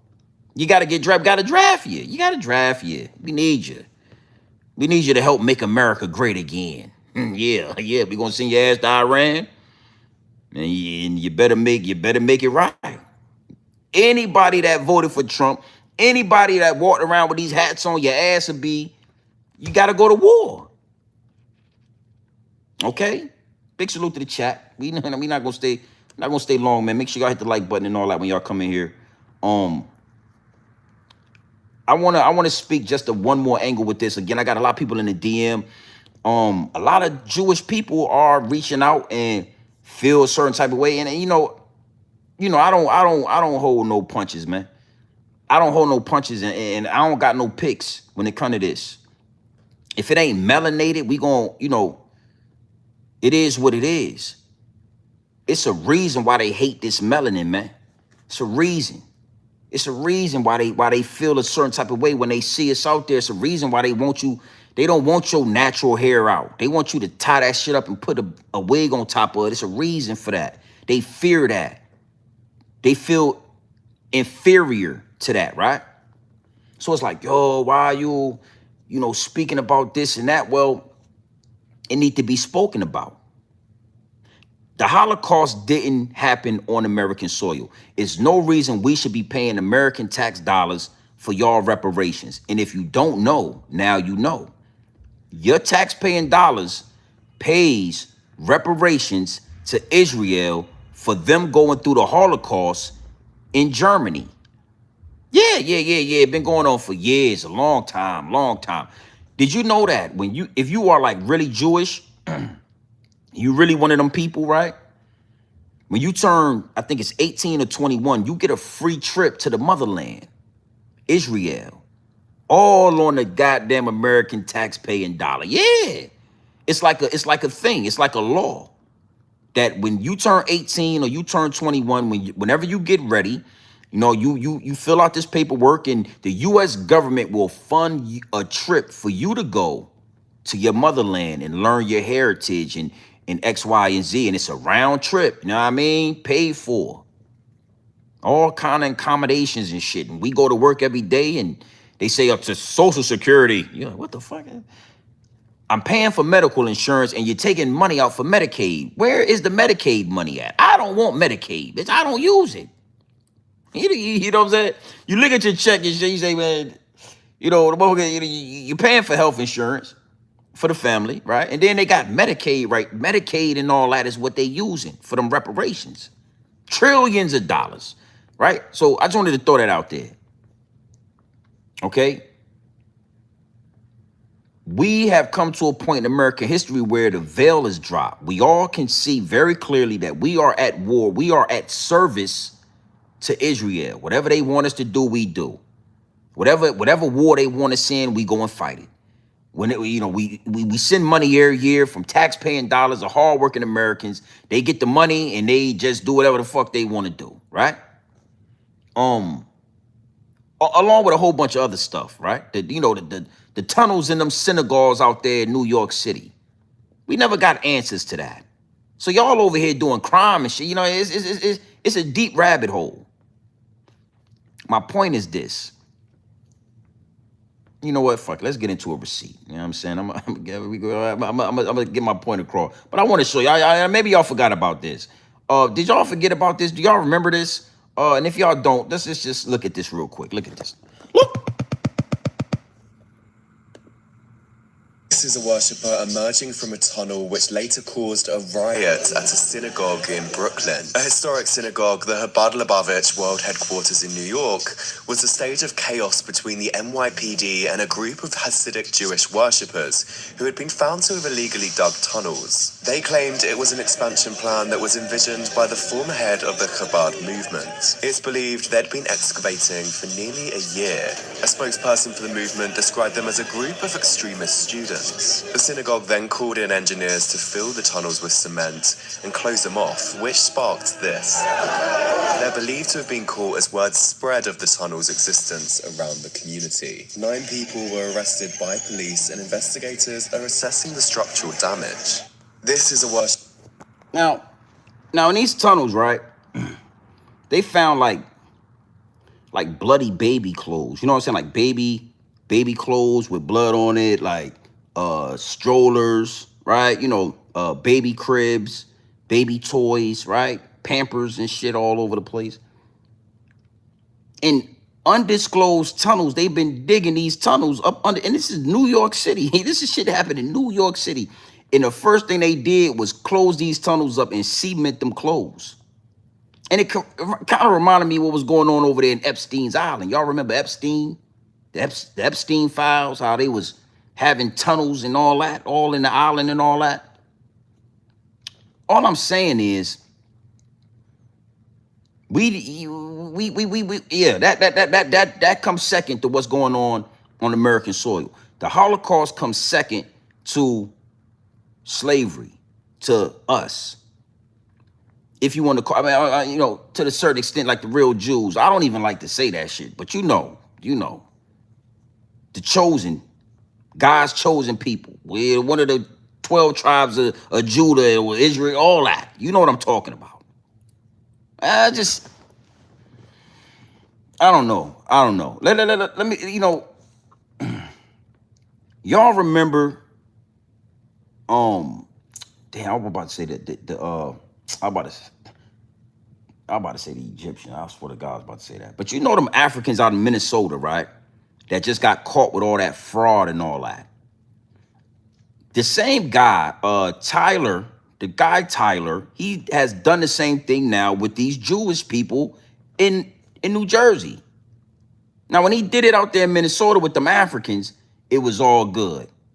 Now that he has done the same thing with these Jews in in New Jersey, they got rid of his channel, they got rid of his page, his Patreon is gone, his money is gone. The white boy, Tyler. Yeah, the Somalians. Yeah, appreciate that. You know what I'm talking about. I'm about to say, I don't know why I was gonna say Egyptian. I don't know where that came from. But anyway, I'm gonna play this last receipt, right? of these Jewish people doing what they do. And then I'm gonna just kind of connect the dots with this, and then we gonna do it. We gonna make our moves, man. Big salute to the chat. Let me make sure I got this receipt. Let's look at this. Look at this. Look. Can most people come in here and use EBT? Yeah. What would be your estimate? 100%. 100%? Welcome to Curious Joel, an ethnically homogenous village of only Hasidic Jews in upstate New York and one of the poorest towns in America, with 40% of the residents living beneath the federal poverty line and rely heavily on welfare programs to feed and house their massive families. Why do you think that most people have your welfare? The more kids you have, the more money you'd get if you're in those programs. It's not because people are defrauding. When you have larger families, you can qualify in a bigger percentage. 100%. I'm arguing a lot of the taxpayers are paying for their children in the form of SNAP, EBT, and healthcare in the form of Medicaid. I got it. I want to answer you. Agreed. If you take all business people, successful business people, just from Curious Joel, their taxes covers everything that we take back. The Jewish people that you claim, they're employing like over 1,000 people. They pay a lot of property tax. So you say overall, the Hasidic Jewish community is a financial positive. Contributing to the United States. You can say, oh, this person has 6 kids. Look how much grants they receive from the government. But you look at their expenses, then you see it's a different ballgame. It just helps you to survive. It pushes through. Excuse me. You guys take EBT? What percentage of people would you say use EBT for their groceries here? 100%. 100%? What percentage would you say? Not 100. Because 100's too much, right? What would be your estimate? 35%. How you doing? Doing well. It's a little cold. Yeah, I know. What's going on? What are you recording for? Just personal stuff? I got you. It's public, so I know you can. Suspicious for you to have a camera at people's faces. We should record what that is. The United States of America. Just walk away. Jesus Christ. I'm here to see what happened next. Can most people come in here and use EBT? Okay, right. Why am I showing this? Because I know y'all watching. I know y'all in here. Y'all might not be in the comments, but y'all watch. You know what I'm saying? Y'all play the background. Y'all remix the content, right? Y'all hop in my DM. Y'all be wanting my attention, but it be too many. I get too many like different DMs. I get too much traction to give all y'all the attention that y'all looking for. So I just make sure I add it into the live stream. Why am I showing this? Oh, black people on welfare. Black people, WIC. Oh, they're getting WIC. They're getting food stamps. They're getting government assistance. They're living in projects. And the whole time, these people are taking full advantage of the system and using us as the face, right? And then not only are they taking advantage of the system, they learn how to like get millions out. You know, we be getting like some EBT, we get like some food stamps and shit. You know what I'm saying? Whatever we getting, right?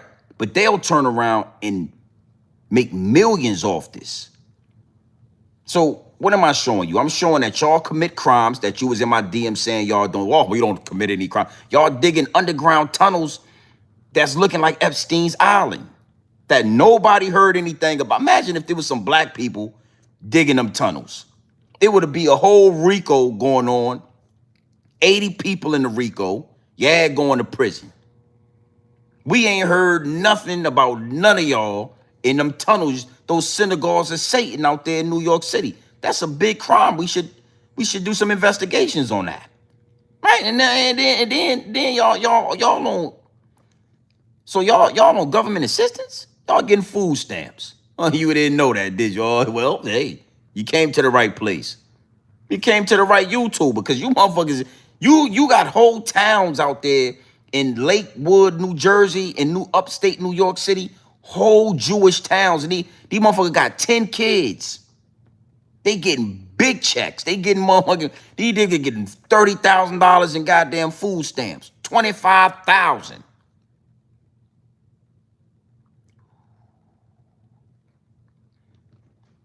All I want to do is just make sure that the playing field is even. Oh, black people are taking advantage of the culture. They're taking advantage of the government. We don't have enough money to give black people reparations. Yeah, At the end of the day, The meek will inherit the earth. There is no other way around it. I keep telling y'all, every stone will be overturned. It ain't a doomsday bunker you could hide in that's gonna save you from what's to come. You will be a goddamn fool to get in one of them doomsday bunkers. Yeah, motherfucker, when it get hot, yeah, it's gonna turn to an oven. That motherfucker gonna bake, yeah, you're gonna be a rotisserie gold, yeah, gonna be a Cornish hen. Yeah, they gonna have you, yeah, gonna be spinning around like a Cornish hen. Motherfucker dropping goddamn honey on your ass. Yeah, yeah. It ain't a stone that's not gonna be overturned. It's all in that book. So again, these people have been manipulating, lying, robbing, stealing. I'm not gonna say nothing about this in this particular live stream, but if you do your due diligence on the Hilfiger Hitler guy, you know, Hilfiger, Tommy Hilfiger, Hitler. Yeah, I'm talking about Tommy Hilfiger. Yeah, we used to wear Tommy Hilfiger back in the day, but you know what, like Hitler though, it sounds like Hitler, but it's like Tommy Hilfiger, but Hitler though. If you listen to the new audio when they like converted to English and listen to what he's talking about, it's a reason they made us hate that man. It's a reason. I ain't gonna talk about it in this live stream. I don't even want to jeopardize them trying to, because they'll shadow ban your channel. They'll fuck with you. You get to talking too crazy, they'll copyright you. But you know what I'm talking about. It's a reason. Y'all ain't innocent, man. And for the most part, we the only people that ain't took nobody to war. If anything, we only go to war with ourselves. But we never took Jewish people to war. We never took white people to war. We never went to war with the Vietnamese and the Chinese people in our neighborhoods, cutting up cats and all that. We the only ones that ain't do that. So when you get in my DM and you get to talking like you some kind of righteous, I don't know what you was. I felt like Nas and Ether. Man, like, what you trying to kick knowledge? Nigga trying to kick knowledge to me. Nigga, you can't kick no knowledge to me. Especially with you ain't got no melanin in your skin. Shh. You got to be a scholar, nigga, to be pale as you is and think you could kick some knowledge to me. You got to be a whole scholar. You ain't even got melanin, nigga. The sun kills you. Me and you ain't really got enough. Respectfully, I got people like that I'm cool with. They only cool with me because they know I'm gonna tell the truth. When your goddamn fur get wet, what it smell like? Listen to me. When the rain get on that fur that you got coming, what it smell? It smell like a golden retriever. It smell like a Shih Tzu. It smell, yeah. Bitch, listen to me. You remember when we used to go to school? They used to take us in the gym, and they used to check us all to see if we had lice. You ever notice we ain't never had no lice? They won't really never know black kids in the gym, but Lil Becky, she ended up having lice. Yeah, she had lice. Lil Johnny, Billy, he had lice. Yeah, your ass got lice. I remember being a kid seeing that your ass got lice. I don't want to sit next to you. Yeah, you can't sit next to me on the bus. I seen the gym teacher said your ass had lice in your goddamn fur, bitch. You can't sit with me. Yeah, I was mean like that when I was a kid. So listen, lice like fur. Lice want to get in the fur. Lice don't want to find no goddamn hair. When lice is looking around, it's looking for fur. Good dog fur.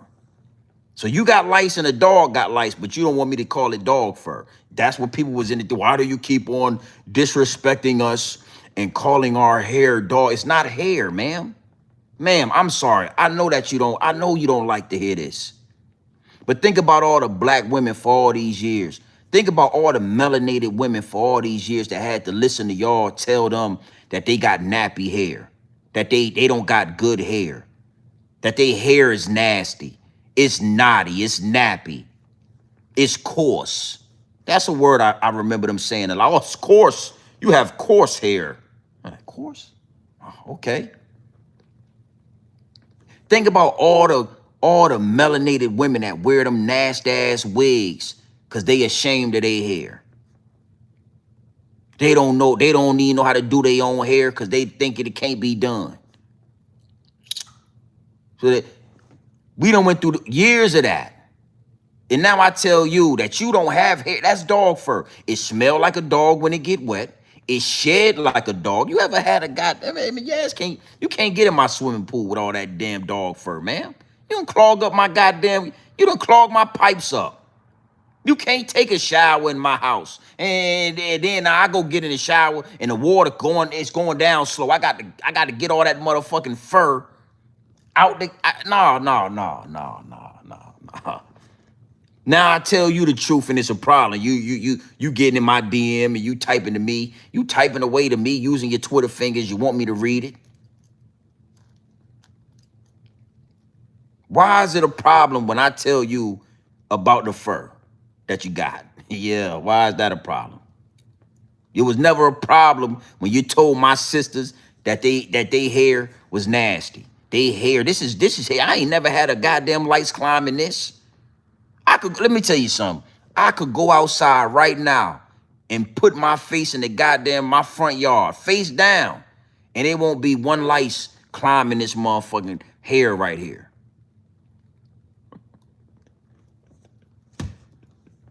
I go outside right now, bet money. Lay down, face down in the goddamn front yard, and it wouldn't be a goddamn lice. Not one. I'm talking not a lice, not a flea, nothing. Now you take your ass out there and do the same thing. See if you don't come back in here with fleas and lice all in your goddamn fur.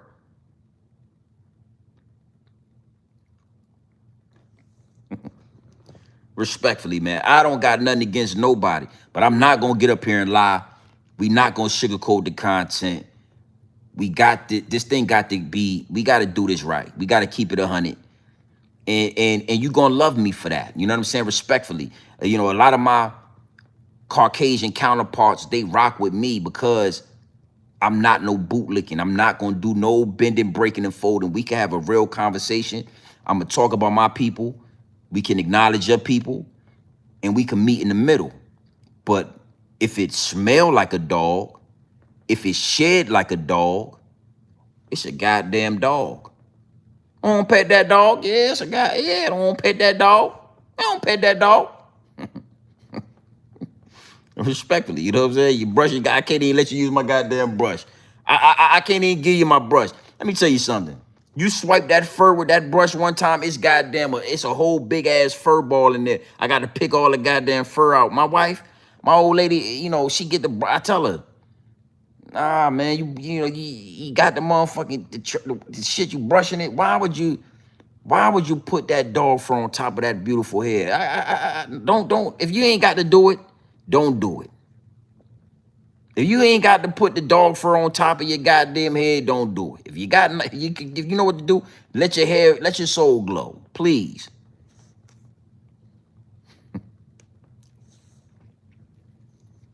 We are the culture. We are the movement.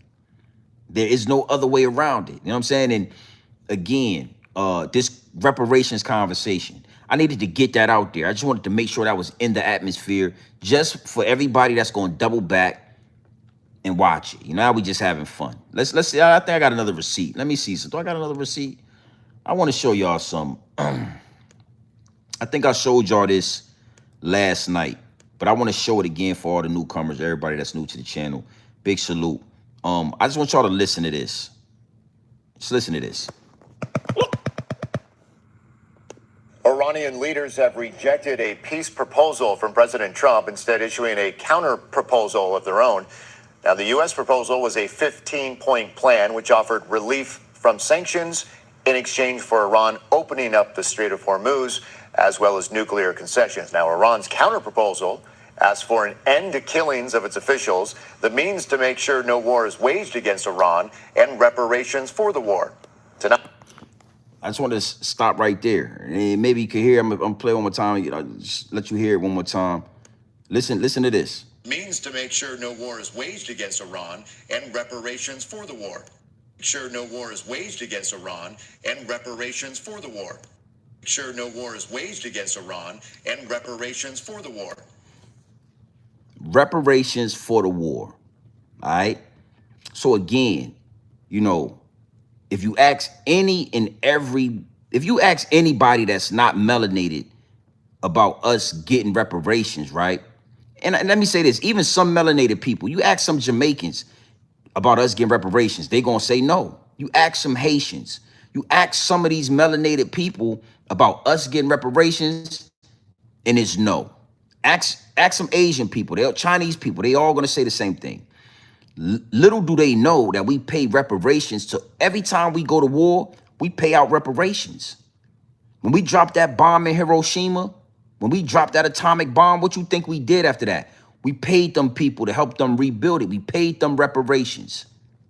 Afghanistan, we gave them millions and billions of dollars in military equipment, guns, ammo, tanks, all kind of shit. Iran, we are about to pay Iran reparations. Again, a lot of y'all in my, Donald Trump's over there. No, Donald Trump got us over there getting belt the ass. We are in Iran right now getting belt to ass. Literally. Literally. You know what I mean? To the point where Iran is saying, listen, we don't want no peace. But if we do get peace, y'all need to pay reparations. Y'all gonna pay us to get off y'all ass. Y'all gonna pay us. But y'all don't want to, okay. Again, y'all don't want to do what need to be done. But guess what? You gonna go to work on Monday and you gonna pay taxes that's gonna go to Iran. I don't mind being the bearer of bad news. I actually like it. You know what I'm saying? I actually like being the bearer of bad news. Is what it is, and it'll be what it's gonna be. Big salute to the chat. Hey, tomorrow we're gonna talk about the airplane in LaGuardia that ran into that fire truck. I went live today, and I kind of had to double back and kind of reiterate what was going on from earlier today. Now, which is a beautiful thing. Big salute to everybody that's locked in. So I was going to talk about that tonight, but we're going to talk about that tomorrow. You know what I'm saying? And if you don't know what I'm talking about, do some due diligence, look into it. Airplane from Canada, I think it was coming from Canada, landed in LaGuardia Airport and crashed into a fire truck. Now, mind you, the fire truck didn't even get a dent. I'm talking about the fire truck looked like the shit was unscathed. But the whole half of the whole airplane was crashed up. I'm talking this motherfucker airplane. I don't know what they, listen, man. I don't know what they using to make these cars and airplanes out of. They need to go back to using steel. I don't know what's going on. Again, y'all need to give America back to us, man.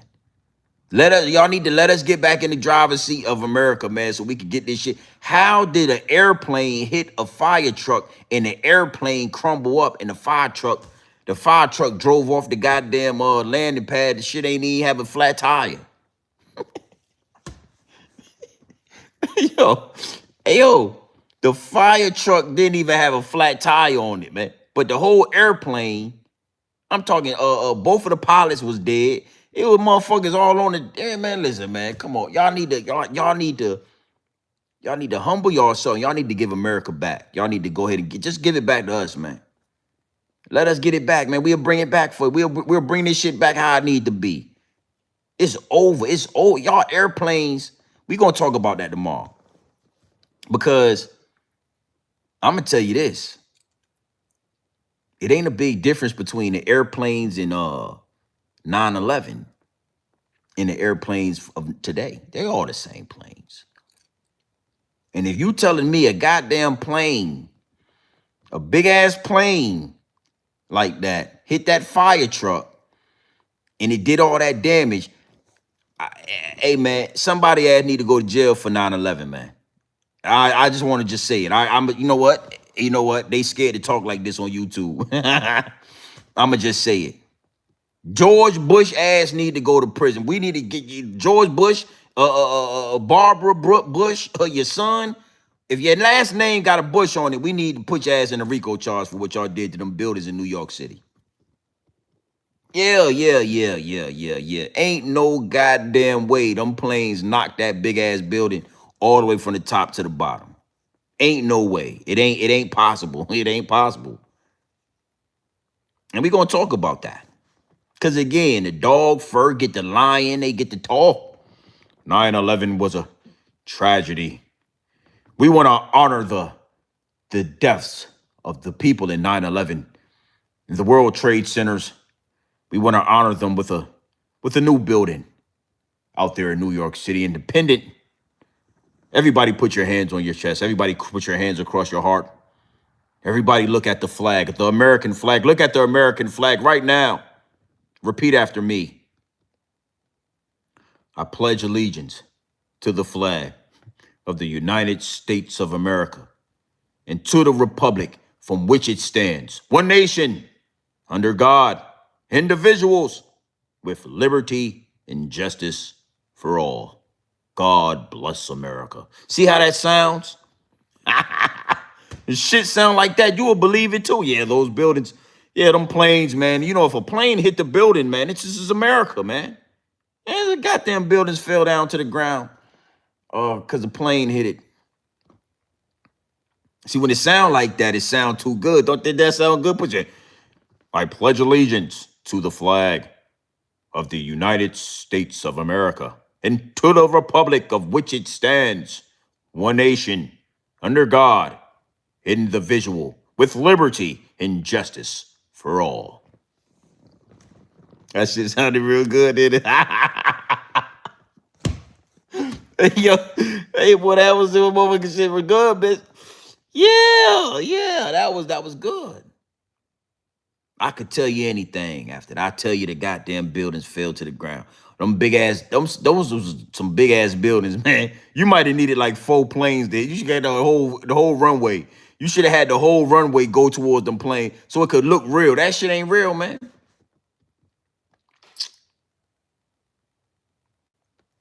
Yeah. Yes. Is what it is, and it'll be what it's gonna be. Big salute to the chat. Make sure y'all hit the like button, subscribe button when y'all come in here, man. Like I said, reparations, right? It's always been on the table. We'll see how this works out. We'll see what happens. At the end of the day, right, I want to leave y'all with this. Reparations or not, we gonna have our way with this matrix. Reparations or not, you can already see we having our way with this matrix. And that is like the final, that's like the final frontier. That's like the icing on the cake that makes them hate us so much. It's already the melanin. It's already the glow, right? But then we still have our way with the algorithm. A lot of the people that was in my DM, I go to their channel, I go to their page and I check them out. And then, you know, they ain't living like this. They ain't made it to this level yet. And I'm trying to go higher, but I'm just saying they still doing something else. They ain't made it to this level yet. So regardless if y'all give the paper up or not, we gonna be all right. Y'all, I ain't so sure about that. I ain't so sure. You understand what I'm saying? And I just wanted to throw that out there because all these guys they got their hands out. They're axing then begging. Nah, you owe us some paper. We want what's owed to us. That's it. Not a penny more, not a penny less. But what you owe is a lot of pennies. Oh, it's a big bag. If you give us what you owe, you basically give us America. Oh. At the end of the day, it don't matter. We gonna do whatever we gonna do. We gonna do it how we want to do it. and we gonna make you love it. And we gonna make you watch. And that's what y'all been doing this whole time. Y'all been watching us build from nothing. Y'all been watching us build from nothing. Y'all burned down all our towns, all our generational wealth. Y'all pushed us into these notice they'll push us into these ghettos, right? And then 20 years later, they want to gentrify the same ghettos that they pushed us in. Y'all don't notice, y'all don't understand that. Y'all don't see how that works, right? They push us into these ghettos, and then 20 years later, they come right back to the same ghetto and want to gentrify it and live amongst us because we are it. We are the chosen one. We are God's people. We got the glow. It don't matter what they do. You can't trump the Most High. You can't trump. You can't beat Mother Nature. It don't matter where you put us at. It don't matter. Wherever we go, in due time, we gonna make it. We gonna make it jump. We gonna make it lit, and y'all gonna want to come back where we at. They did the same thing in VA. Same thing. Norfolk, Virginia. We had to play. Salute to Norfolk. We had an area out there called Tidewater Park. When I was growing up, Tidewater Park was like one of the most dangerous hoods in Norfolk, Virginia. Respectfully. You know what I mean? You know, Park Place, Huntersville. You know, it's a lot of different areas. Lambert's Point. It's a lot of different areas. You know, Fort Worth, Little Creek. That was dangerous, right? But Tidewater Park was one of the dangerous neighborhoods in Norfolk, Virginia. And my cousin used to go out there and get money, but I wouldn't really go out Tidewater Park. I didn't have no business out there. You know what I mean? And if you had a girl out there or something, you just had to be very careful. It was dangerous, right? I remember one particular night, I was out there with my cousin. It was like after a club. It was like maybe like 2 or 3 in the morning. And we parked on one of these streets, and he ran in the house to get whatever he was getting with his girlfriend or whatever. And I was in the car, and I remember looking up, and you could see the whole downtown skyline from where I was at.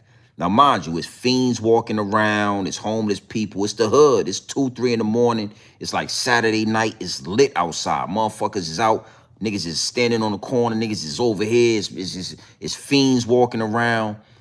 But when I looked through the sunroof, I could see the whole skyline of Norfolk, Virginia. And I always remembered that. It was beautiful, right? It was a beautiful, clear summer night.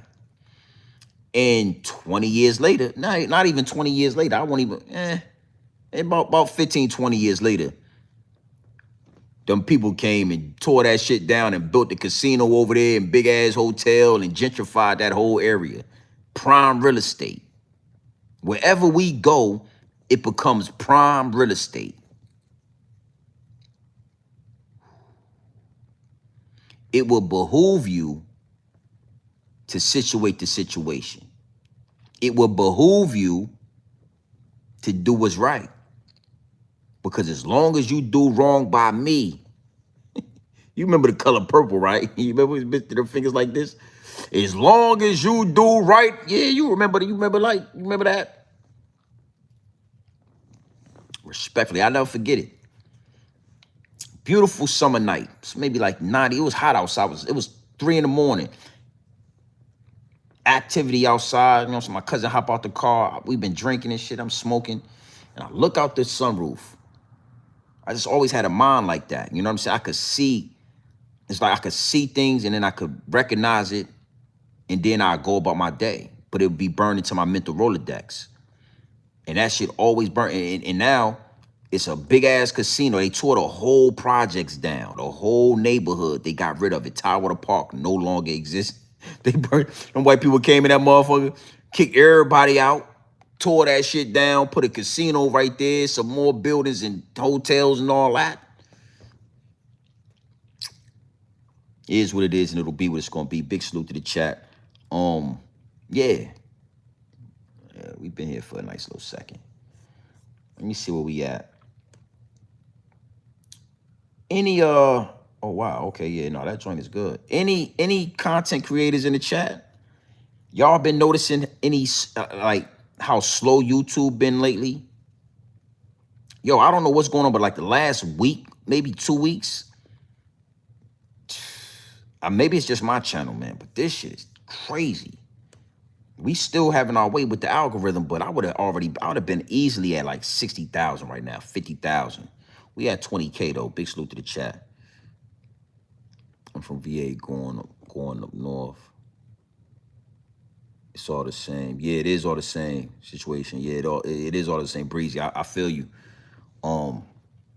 It's a nationwide thing because we are nationwide.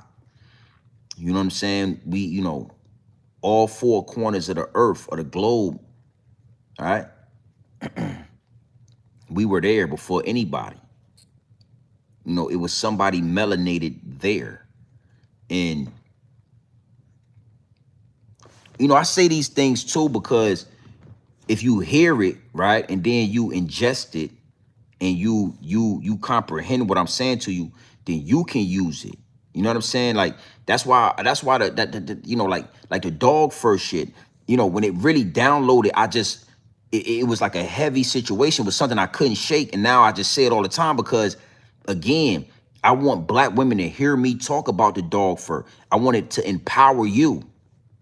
You know what I'm saying? Even if you wear weave, you know, some girls, it's called vanity, right? So girls like to wear weave sometime. They like to put on makeup sometime. That's a whole nother live stream. It's called vanity.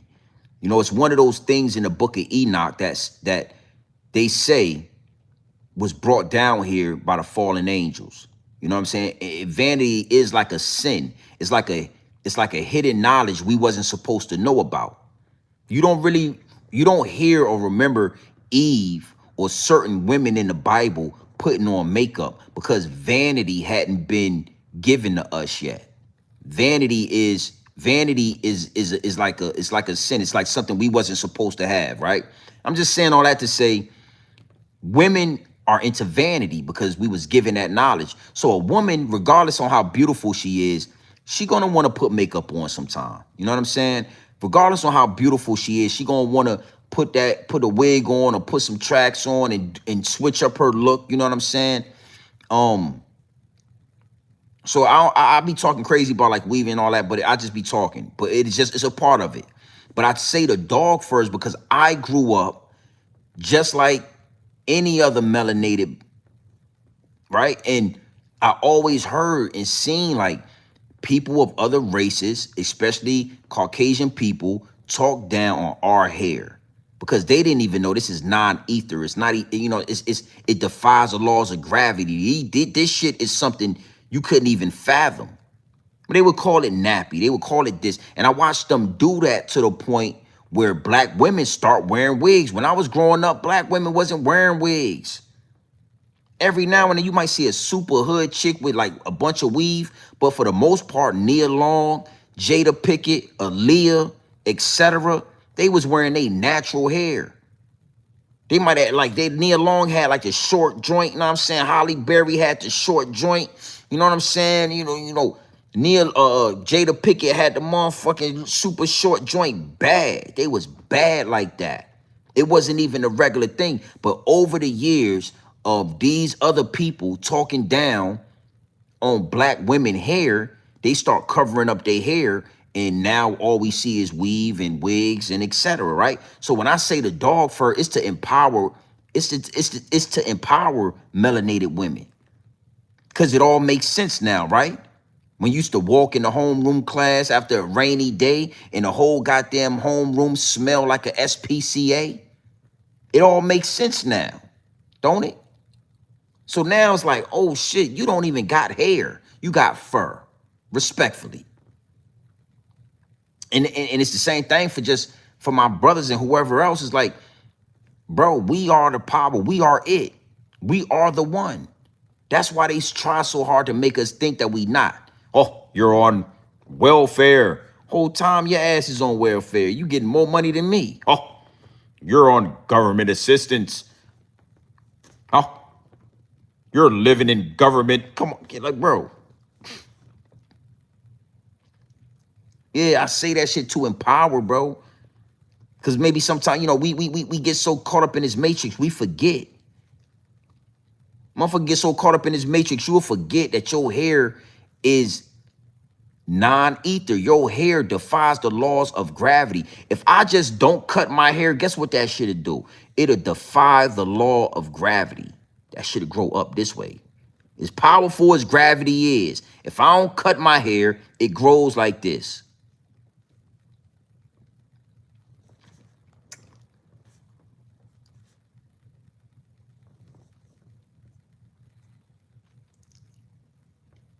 Yeah, that's why I don't do no mixing.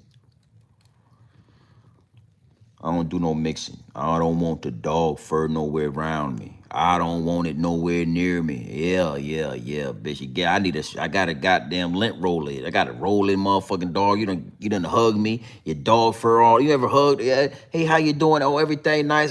Oh, it's nice. I ain't seen you in a long time. Oh, it's nice to see you. Give a hug like this, you know what I'm saying? And you come off and it's goddamn dog fur all on your goddamn collar. You're pulling it out your bed. You got dog fur in your goddamn head. What the fuck going on, bitch? You itching, you got dog fur on you. What the fuck, man? Oh, shit. You know you do that when you hold the dog fur out like this and shit. You pull a long strand off it. Long strand of dog fur. You pull it off and you toss it over there so it don't get back on you.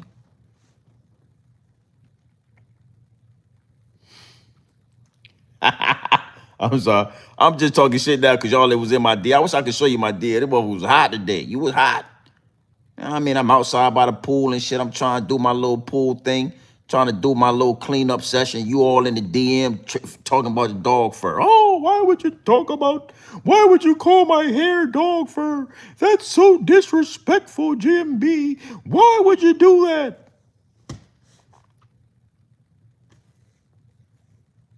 Ma'am, please, ma'am. Don't you, please, leave me alone. Don't say nothing else to me about it. It is what it is. Yeah, something on you. Shit get all on your goddamn sweater. You got your nice Christmas sweater on and shit. You see Becky at the goddamn, you see Becky at the company dinner. It's Christmas time. You got the ugly sweater on and she put, oh, what's going on? It's so long time no see, Cush Boy 420. How have you been? Oh, come here. Oh, so good to see you. I haven't seen you in so long. Oh my God, did you get a promotion? Oh, you did it. You like, oh yeah, I got a promotion, bitch. I got a promotion, bitch. Bitch, goddamn, bitch. What's wrong? Oh no, ain't nothing wrong. I'm just, oh shit. Oh. Yeah, so all this shit's on me. Give me a lint roller. It's all this goddamn fur. Where's all this fur come from? But you got a dog. Oh yeah, I got a dog. You must got a dog at your house, bitch. You got a dog, yeah? Yeah, you must got a dog. That's what I say all the time. You got a pet. You got a dog at your house. Yo, yes, GMB. I have 4 golden retrievers that live with me. Oh, okay, yeah. There's fur all over me, bitch. Yeah, bitch. I'm allergic. I got allergies. I can't go home with all this goddamn fur on me. I'm sneezing. My son's sneezing. My wife, she got her whole goddamn house. We got allergies and shit. We got to take goddamn, Claritin. We got to take Claritin shots. No, baby, I can't do it. I don't want. I'm not gonna do it with you tonight.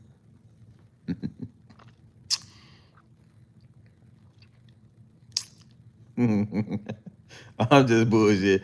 I'm just talking shit. Yeah, I can get mad.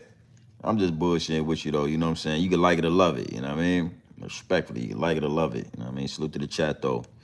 What y'all got going on for this Sunday night, man? No, I said Sunday. It's Friday. Well, it's Saturday now. Saturday morning. What y'all got going on?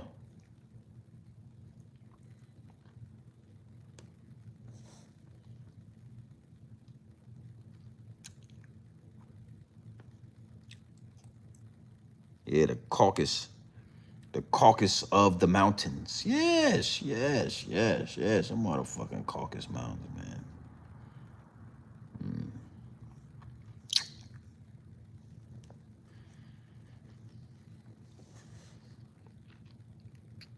Eating Rocky Road, smoking a blunt, man. Sound like the life, man. You know it's crazy. My pops used to eat Rocky Road. Yo, he used to eat Rocky Road. I used to sneak in. He used to have Rocky Road and butter pecan ice cream. I used to sneak in there. I think when he was feeling froggy, he used to have the Rocky Road with all the shit in it. But yeah, it sound about right. Let me ask you a question, man.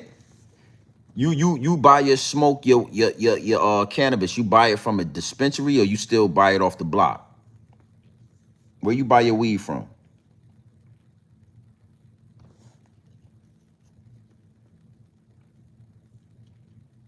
Mm.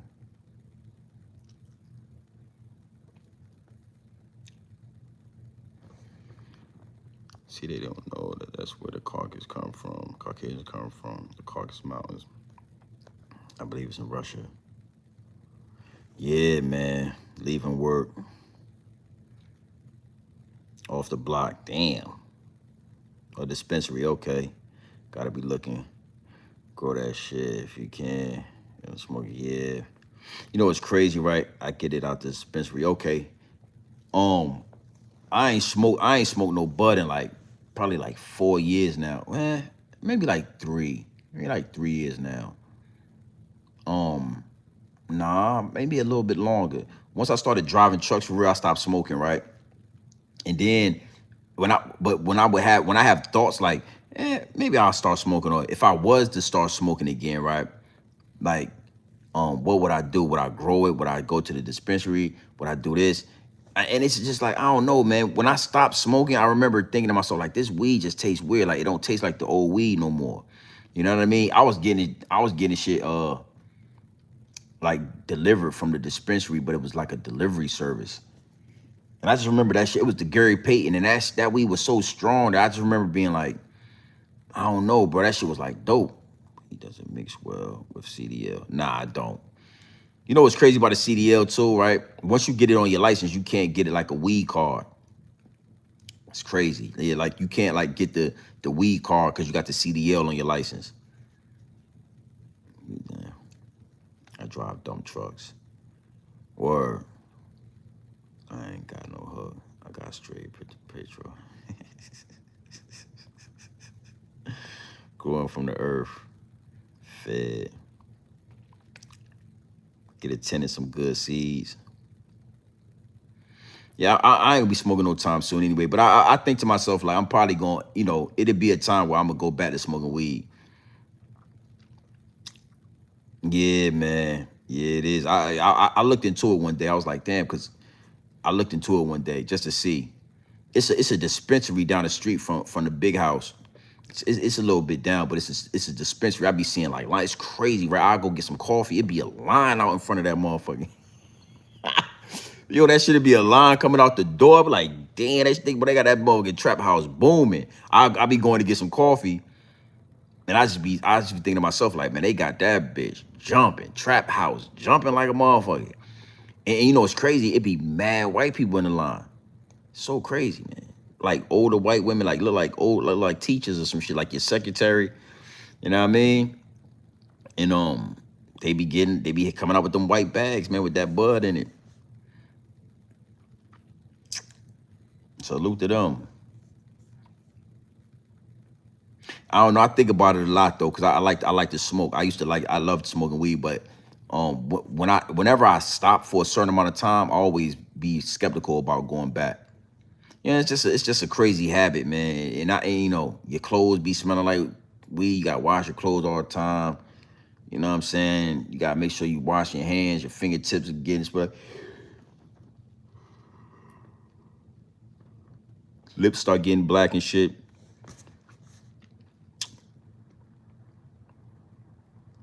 Yeah, it's just, you know, it's just something I think about. I used to love to smoke it so much. And even if I had a chance to, I think I would smoke again. I just think that if I was to ever stop smoking again, I would keep that shit under control. Like, it ain't gonna be like smoking and when you wake up, smoking and when you go to sleep. It'd be like, I don't know, it would have to be like every now and then type shit. I don't want to smoke every day. And see, I know that's probably gonna be the reason why I don't smoke as well. Like, because I know if I start smoking, I'm just gonna be smoking all the way out. My man said he eating ice cream, smoking a blunt. Sound like the life. Privilege, yeah, boom. Trying to take your stay away if you smoke weed now. Yeah, man. You know, even when I think about that, I just don't like that shit. It's like you drive trucks, right? You could drink alcohol the day before, but you can't have a drink after a certain time and then get in the truck it's like this whole thing with the drinks, right? But if I smoke weed right now and then and I don't smoke no more weed. If I smoke weed today and then I don't smoke no more, and then they piss test me 3 weeks from now and the shit in my system, they act like nigga. So it's so backwards, bro. It's like a control issue. I feel like it's like a control thing. You know what I mean? It's like you got the CDL license, you drive trucks, you can't smoke weed. Like the fuck you mean? Like what? So what if I smoke one time a month? What if I smoke on the 5th? That's it. And then I don't go back to the truck until the 10th. And then I drive from the 10th to the 30th. If you piss test me on the 28th, I'm gonna fail the piss test. And then you got like I smoked it today. It's so weird, man. So weird.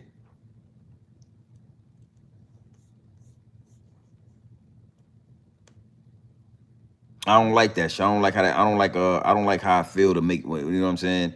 I'm gonna break away from that shit. But the crazy thing is, I get away from it, and then I already know myself. If I'm able to smoke, I'm not even gonna smoke. You know, I'll be like, nah, I'm good. I ain't smoked in so long. I'm good. Highway patrol can't drive for 24 hours after smoking. But the thing is, federal is illegal. Yeah, federal. I'm talking federal. I'm talking like federal. That shit is a problem. Clean your piss. Now let me say this, right? When it comes to truck driving, I could smoke if I wanted to. All the truckers I know smoke. It's rare that I meet a trucker that don't smoke. And when I tell them that I don't smoke, they be like, why not? Like, what? I'd be like, yeah, I don't smoke because I don't want it. They be like, man, shit. Because there's all kind of ways to get around it. You get a urinator. It's called a urinator. Motherfucker showed me this shit one time. It was like it's like a thing, yo, that like it. I don't know. I don't even want to like describe this weird, but it's like the shit like a fake. It's like a fake, you know what I mean, Johnson that stick to your Johnson, and it's pee under it. You know what I'm saying? And it keep the pee warm and shit. And like if you pull it out, because sometimes you got to get a piss test, it'll be a dude in there with you, like just want to see you like piss in the cup a little bit, then they'll go away. But the urinator is like you pull a Johnson out, but it's a fake Johnson. It's like a prosthetic shit, and that shit got piss in it, and it'll just piss it. You hit a little button, and it piss out. But see, me, I say this, right? I always been this way, too. And it's, yeah, the joint 50 Cent was... yeah, exactly. You know what I'm talking? The joint 50 Cent had in his hand, but however, right? This is a quality, this is a trait about me that I always, I'm glad that I'm like this. I can't help it. But like if I got like some money on the line, I'll just quit everything. Like I don't like to be trying to like get the urinator and then put the shit on, put fake piss in it, and then gotta do this. I just won't smoke. I'd rather just not smoke, right? And I don't gotta worry about none of that shit. How about that? Yeah, I got the cleanest piss in the goddamn yard. I could sell this piss for $1,000 a cup to your ass. I could sell it a goddamn $1,000 a cup, nigga. I always been like that though. You know what I mean? I used to work on the Navy Yard in Philly. Amazing job. You know what I'm saying? It was like 2000 and might have been like 2012 or something like that. 2011, 13. But I was making like $1,500 a week back then. You know what I'm saying? And that's the first time I ever had to do that. It was like a decision. It was like I could smoke and then they piss test and I could try to beat it, or I could just quit smoking. That's when the first time I did it. I was like, man, I'm not losing this job. I was making like $1,500, $1,600 a week in 2013. I was killing the ass. I mean,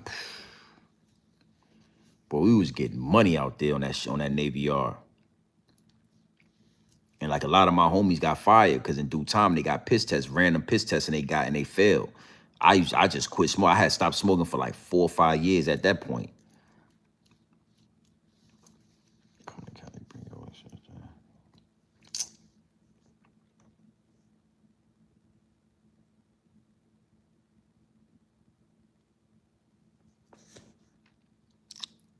Nothing crazy though.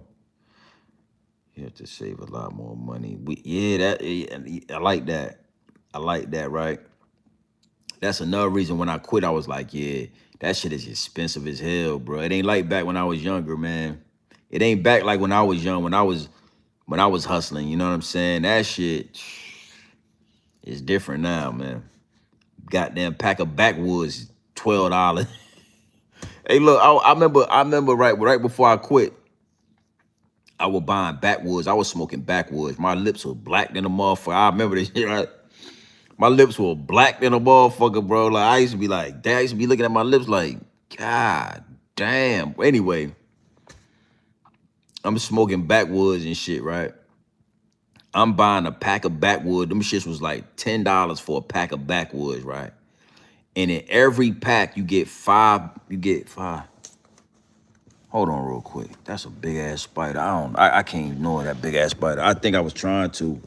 Hold on real quick. That's a big ass spider, bruh. I don't want to kill that spider, but I can't let you live in my guy. I can't let you live in here, bro. I don't like killing animals, but I'm about to have to kill you. Hey, look at this.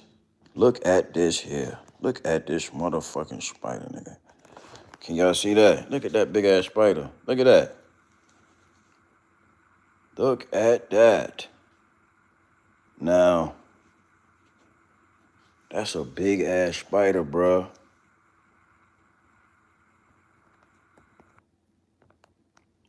Now, I ain't gonna lie to you. I got to get you up out of here, boss. I didn't want to have. I'm scared. I can't live in my own house if you running around here. Hey, hold on, y'all. Just give me 2 seconds. Let me handle this business. Give me 2 seconds. I got to handle this. Yeah, I got to handle this. Hold on. There it is. Yeah, I got to get you. I gotta hit your ass. I can't live comfortable, big dog. You crawling my goddamn house, taking over my goddamn house, nigga. I'm gonna hit you. Motherfucking ass. Yep, there it is. Well, there it is. See? Oh, I had to do it, man.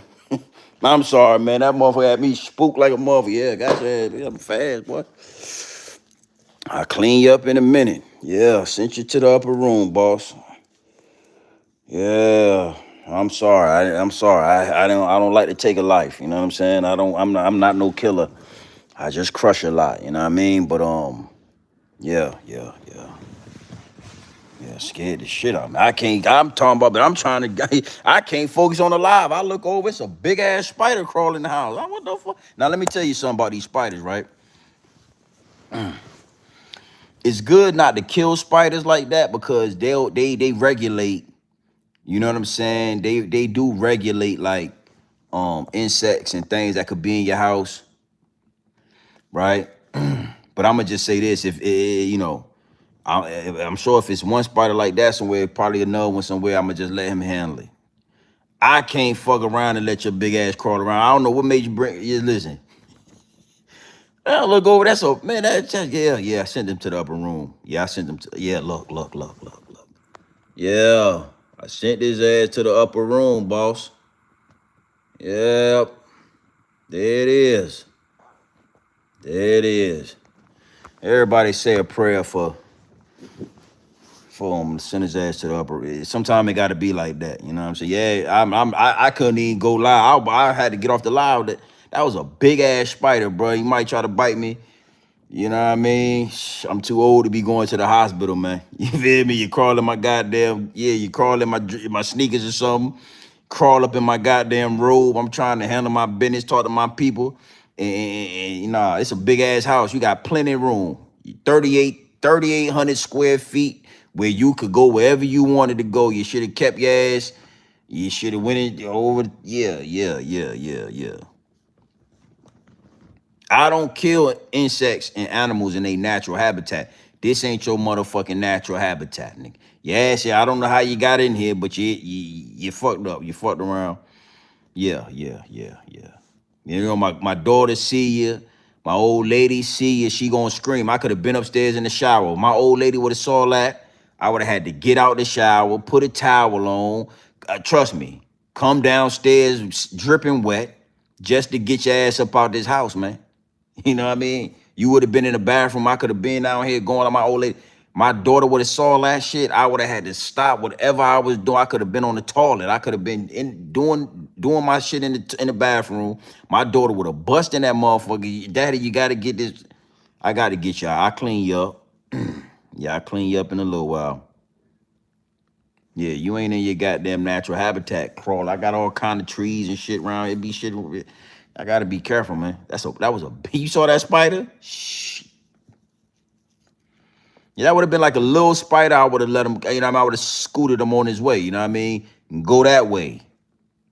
That motherfucker that motherfucker was shitting on the floor like this, with goddamn legs out like this. Bitch, you see that shit like shit on the motherfucking floor like hell nah, bitch. Yeah, hell nah. He's boy, look, I forgot what I was talking about. I was talking about something. I seen that damn spider. Shit. Nigga, you gotta go. Yeah. Yeah, I'm a killer now. Nigga, I done killed some shit. I'm a kill. I kill you. I had to delete you. Charlie Kirk, yeah, do you like they did Charlie Kirk. Yeah, I did your ass like they did Charlie. Salute RIP to Charlie. Yeah, I did. I'm put you down. Man, I was talking about reefer. That's what I was talking about. Yeah, man, that weed expensive, man. Oh, that's what I was talking about. The backwoods. My bad. The backwoods, right? I remember buying these packs of backwoods, and every time I would buy a pack of backwoods for $10, right, it would be 5 backwoods in it, and 3 of them got big ass pieces of wood in it, stems wrapped. You can't even smoke these motherfuckers. The stem big as my finger wrapped around. You trying to? It's a big piece of wood like a tree bark. You smoking trees, the motherfucker in the wood, right? I used to always be like, man, how is this happening, bro? So now I went from 5 to 2 backwoods. 1 backwood, man. I always was able to get like 1 good backwood and like maybe another one. $10. $10. Shit, I know they more expensive now. I know them shits is more expensive now. Yeah. My lips were black than a month. Bro, let me tell you something. You know your lips black when every time you look in the mirror, that's the only thing you be paying. You're like, man, my lips black. My bottom lip, bro. Let me see. Do I got a picture? I wish I could show y'all. Man, my lip was black as hell, bro. Nasty word. It was so black. I was embarrassed. I couldn't believe it. I used to say to myself, my lips ain't never gonna turn pink again. I don't think my lips gonna ever turn regular again. Them shits was so black. Can I get in here? Let me see something. Yeah, I can't get in there.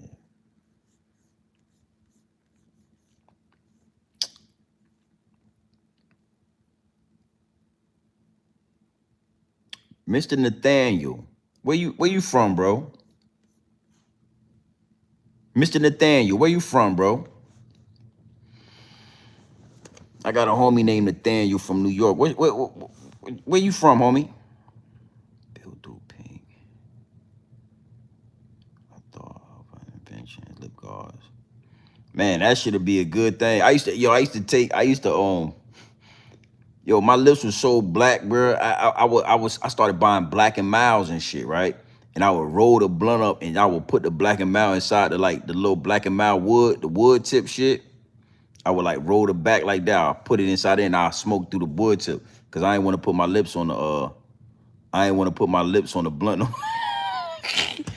I wouldn't smoke just for that. I'm not letting my lips get black again, bitch. I ain't letting my lips get black again. Hell no. Put them tree lights. Put them tree lights, bro. Damn, boy, you real. Listen, man, listen to me. The Christmas lights, the old lady, the kids, they like to have Christmas lights up, this, that, and the third. I put the Christmas lights all on the tree. I don't like to take them down. I just cut them off. And then when Christmas time come again, I just plug them in. See how, yeah. I ain't putting no Christmas light behind me, though. Nah, I ain't doing all that.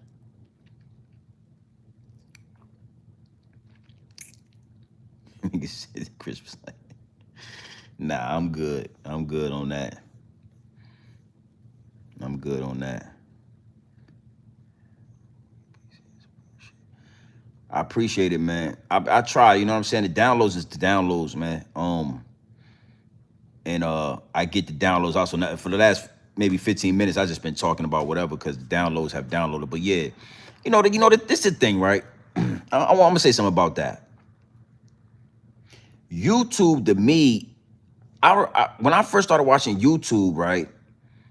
That's all that used to be in my algorithm. It was like men that was saying some real shit. And I remember it was like Jamal Rashad. It was like the young Pharaoh when that nigga was first on YouTube. And like that's when I remember first like getting some type of bug or some type of feeling like I wanted to do that or I could do that. You know what I'm saying? That's when I used to be on YouTube, but I didn't know that my channel was a YouTube channel. I don't know what I thought it was. I just thought I had YouTube. I was on the app, but back in those days, like if you watching YouTube, then you are watching it from your YouTube channel. So I just didn't know that, right? So like that's how I thought YouTube. I thought that's what YouTube was.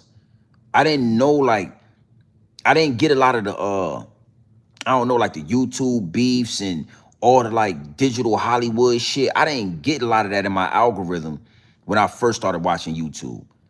So when I started making content, that was like the only way I knew to do it. I didn't know like you could get up here and just lie on niggas and make shit up and create narratives. And I just knew like the shit got to be real what you saying. Cause that's what brought me in. That's what made me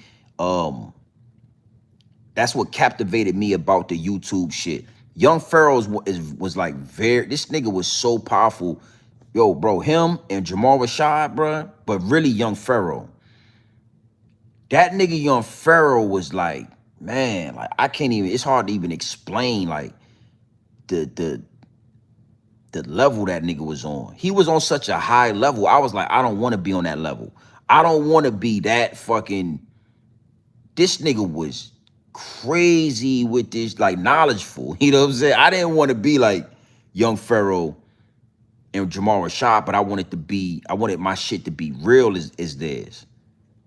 It's so crazy that you said it. Just made me think about all that. It's so crazy how like that nigga, I would watch that nigga for hours, bro. Young Pharaoh, I would watch that nigga whole live stream and be into that shit like,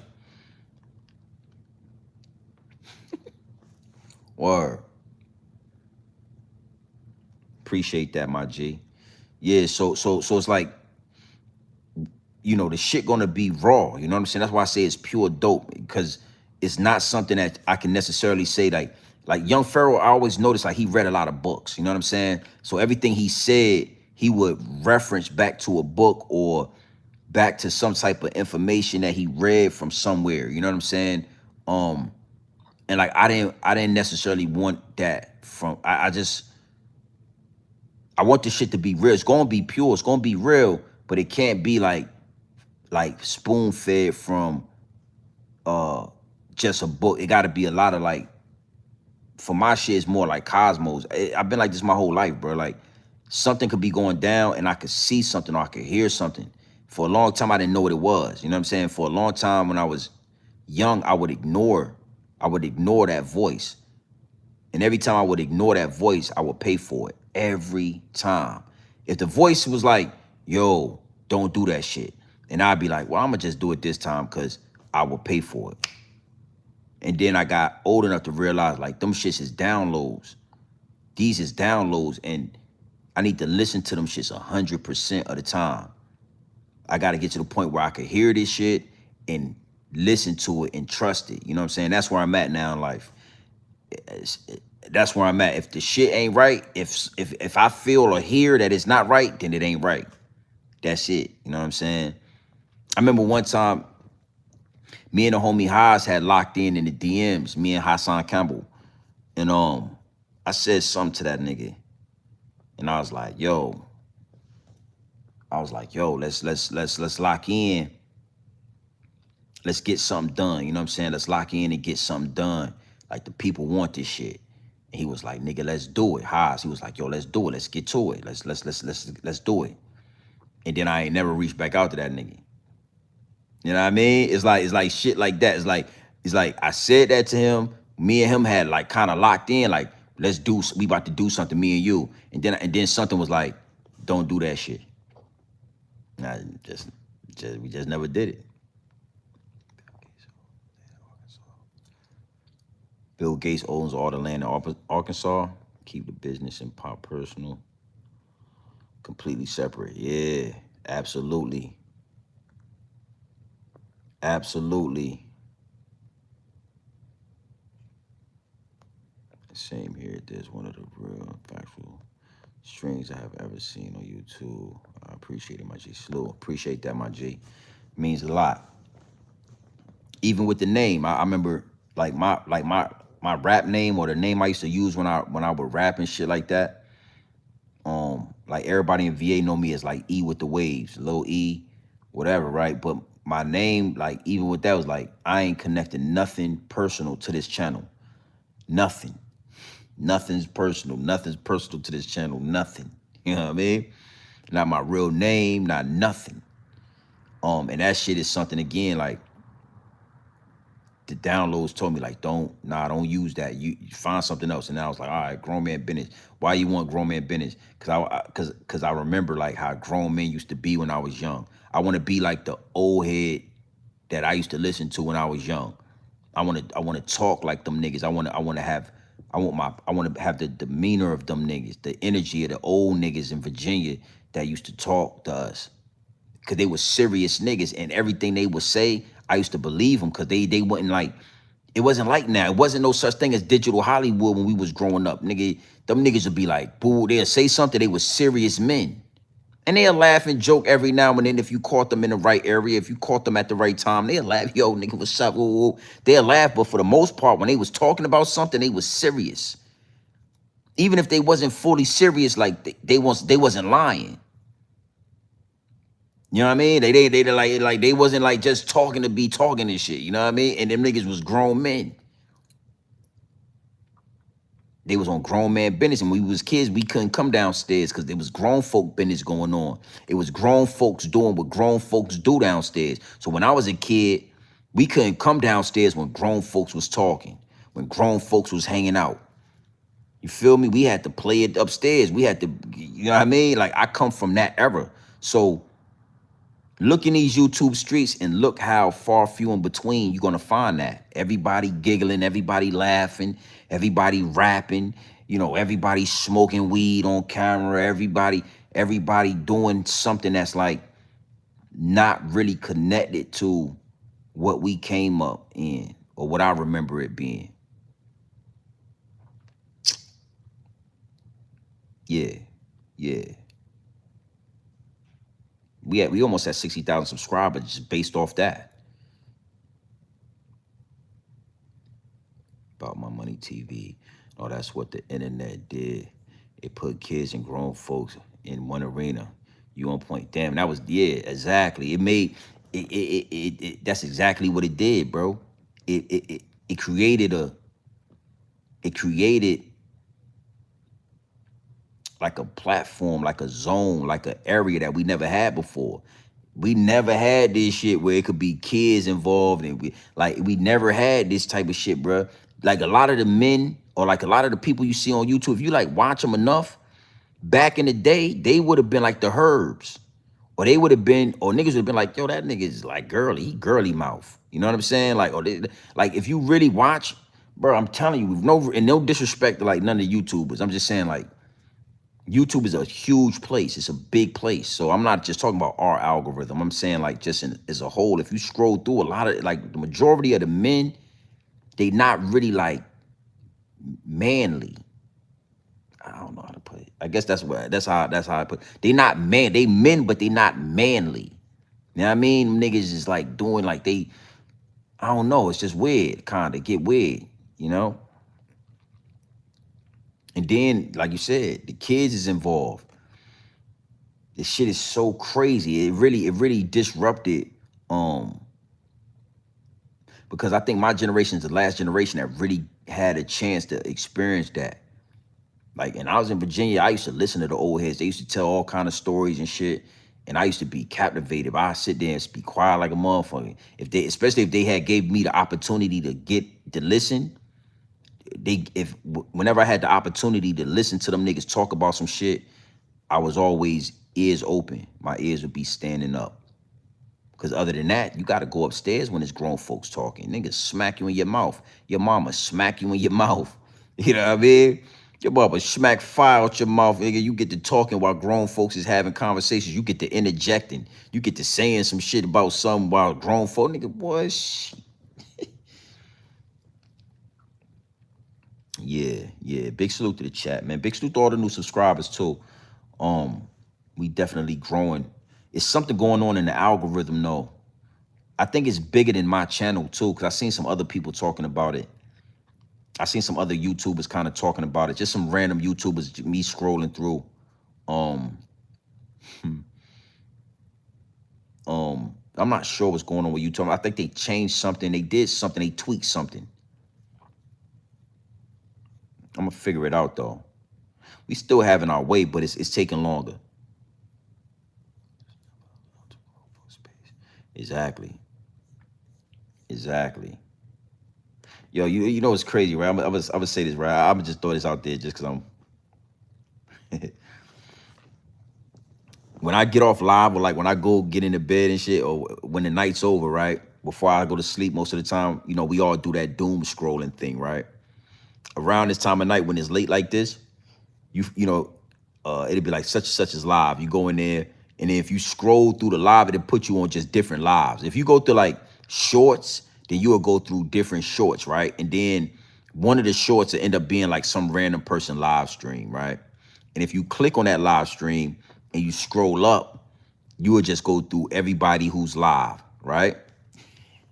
And I love going in like to like random YouTubers live streams and like saying shit in they chat. Yo, this shit be so funny. So niggas be like, yeah, I say some wild shit. Like I say some wild shit in they chat, and they'll do something like check my channel and be like, oh my God, you have 60,000 subscribers. Yo, Grown Man Business TV, man. Thank you. Yo, you doing it in the chat. It's so funny, yo.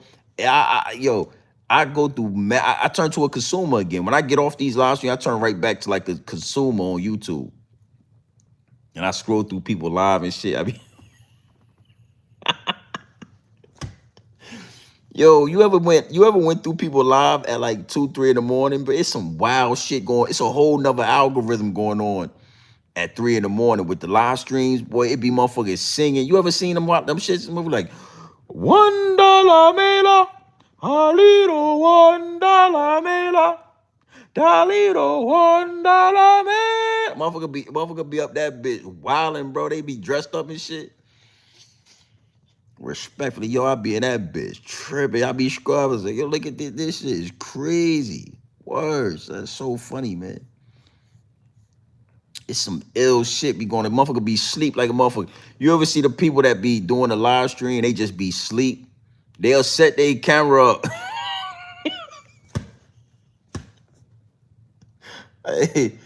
Hey, my bad, man. They'll set their camera up right there and shit, and they'll go to sleep, nigga, and just be.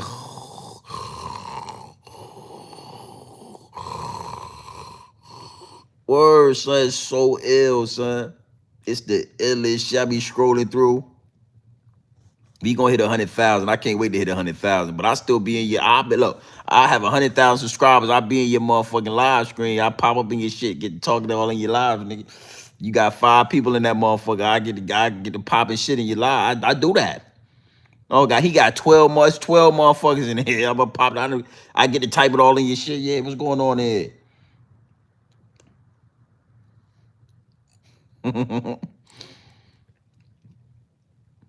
Next time you outside.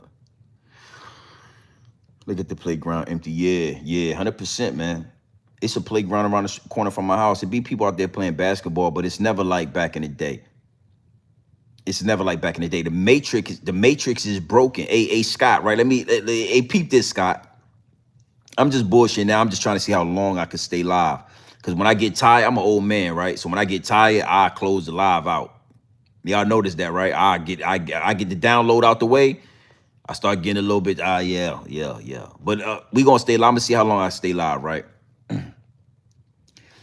You remember back in like,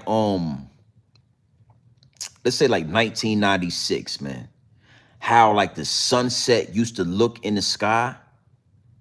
I remember when I was a kid, right? We used to play outside all day in Virginia, and the sun would start going down, and like, you know, cause we had to be home before like the sun went down.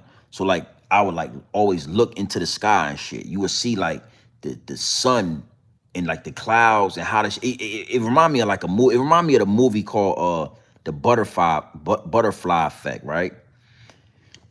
It's like the shit don't look the same now. It's like something happened. They say it happened in COVID, and maybe that's what happened, but something happened to where the world I remember is not the world now. This shit is not the world. It's like, I don't know, bro. It's so weird, bro. It's hard to explain, but it's like the teachers used to look like teachers to me. When I used to go to school, I already used to believe that the teachers, I guess they were smart or something, or they knew what they were talking about. And now none of the teachers look like that. I had a teacher named Miss Sullivan. She was like smart as hell. She was like this white lady. She was like older, and she was like very nice. It looked like she wanted to like bake us some cookies or something. She just reminded me of like an older woman that'll bake some real good oatmeal raisin cookies. And I just I remember believing everything she said. I don't give a fuck. She reminded me like the magic school bus lady. And like now when I see teachers in school, when I go to like my kids' school or whatever, they all look like, I don't know, bro. They don't look like teachers to me. You know what I'm saying? They look like regular people and shit. Like you're gonna leave the school and go to the club or some shit afterwards. You know what I'm saying? Or go on Instagram. I probably could find your Instagram channel. It's just not the same, bro. Like when you said that about the basketball court, it made me think about how the basketball court in the parks used to look like when I was a kid. We didn't have cell phones. This shit is, I feel like this shit is something close to the mark of the beast. This cell phone right here. You know what I'm saying? It's like we didn't have this. So we had to go outside. We had to be hands-on. There was no other way to get in tune with the world. We had to go outside. And you could go to the park as kids playing.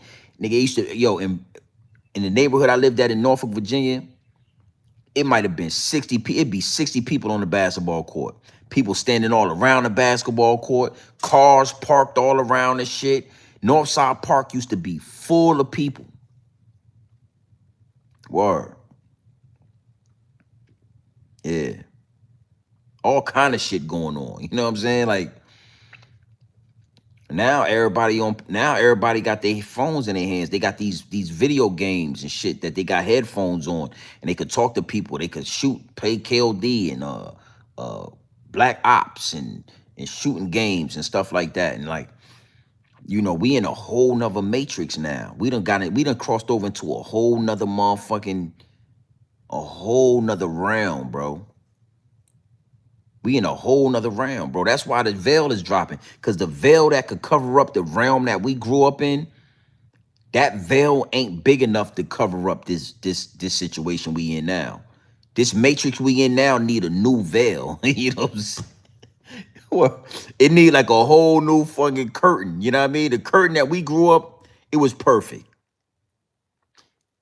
This shit, nigga, we know the food fake, the air fake. The waters ain't real. They got poison in the water. All the food. You remember going to the grocery store and really believing it that all that shit was food? Assalamu alaikum wa salaikum salam, nigga. Assalamu alaikum. Do you remember when you was a kid or you was younger, when you walked into the Food Lion or you walked into a Kmart or you walked into a Farm Fresh, that's what we had in Virginia, and you just went crazy because you believed in your mind that everything you was looking at was good food. Oh, we couldn't wait to go get cereal boxes and fruit, and we would never have thought that they was poisoning the goddamn Fruit Loops. Oh, we thought it was Fruit Loops for real. We didn't think that the goddamn Kool-Aid had shit in it. We mixing big ass things of Kool-Aid. We dumping sugar in that motherfucker. And we never thought like that all this shit was poison. Pop-Tarts, poison. We used to eat the motherfucking Pop-Tarts. We thought it was strawberry filling. We thought that the filling was strawberry. Come to find out it's corn syrup, oxycodones, and goddamn got alcohol in it, got goddamn rat poison in it. it got motherfucking corn syrup in it, and it's all cancerous. What was in? Yeah. Now, when I walk into a grocery store now, everything look like the Truman Show, bruh. I think Costco's is good. I could still walk around Costco's and feel like I could find some things that make sense. But when I walk into like a Publix, I check all the ingredients. I don't give a fuck what it is. Everything I buy, I take a second and look at the ingredients.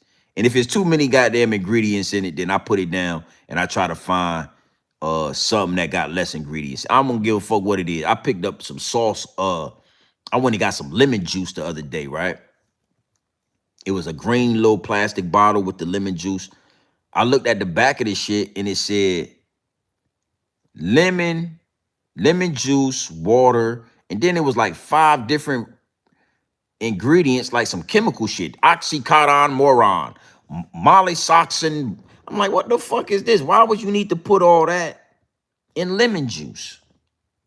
So then I went to another aisle. I forgot it's a lemon juice in there. I found a lemon juice where it's lemon juice and water, and that's it. The shit is made in California, and I bought that. That shit was like $7. Mind you, the shit that I was looking at with the chemicals in it was like $3 and some change. The shit that I bought. Look, I'm gonna show you right now, y'all. We up now. Look, I'm gonna show you right now. The shit I bought right here was it was like $7. Y'all ever see we in the big house right now, right? You see where we at? We in the kitchen, right? Look.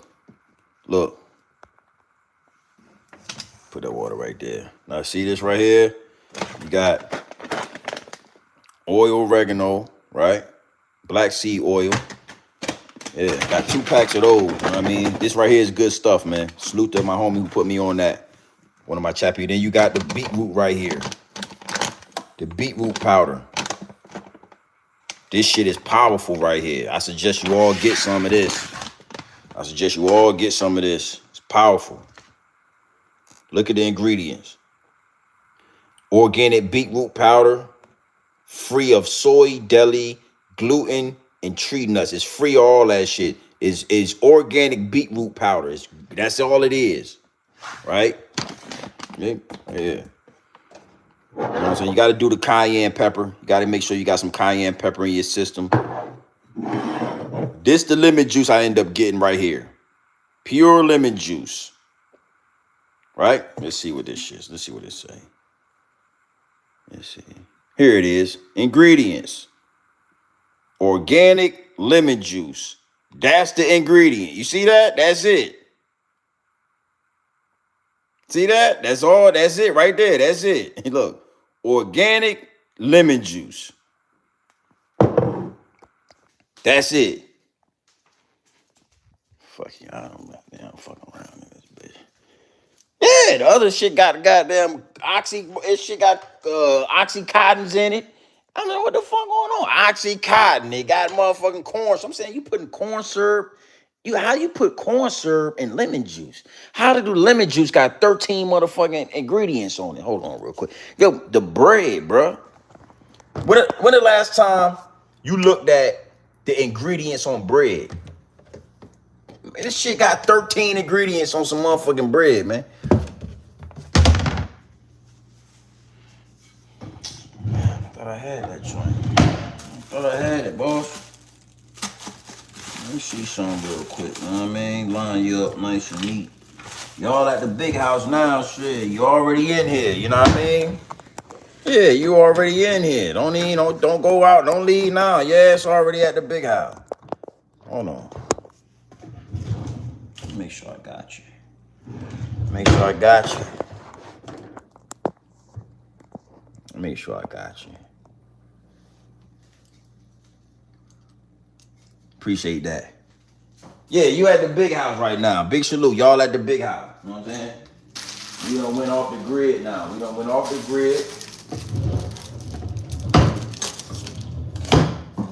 me show you something. See that?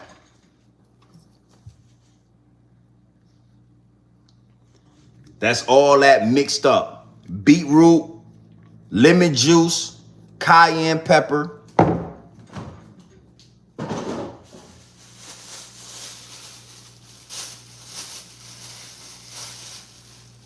ginger.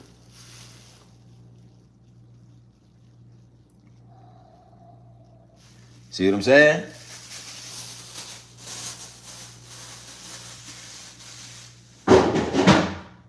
Look.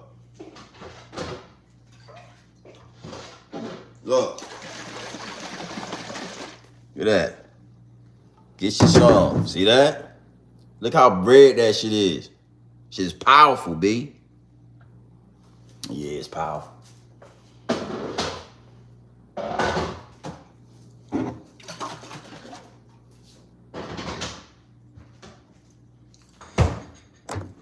I'm gonna drink one before I go to sleep. Then I like to drink one before I go to bed. Sleep on it.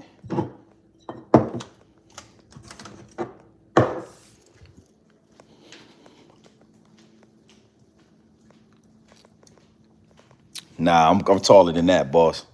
I'm way taller than that. Chill out, B. Chill out, my dude.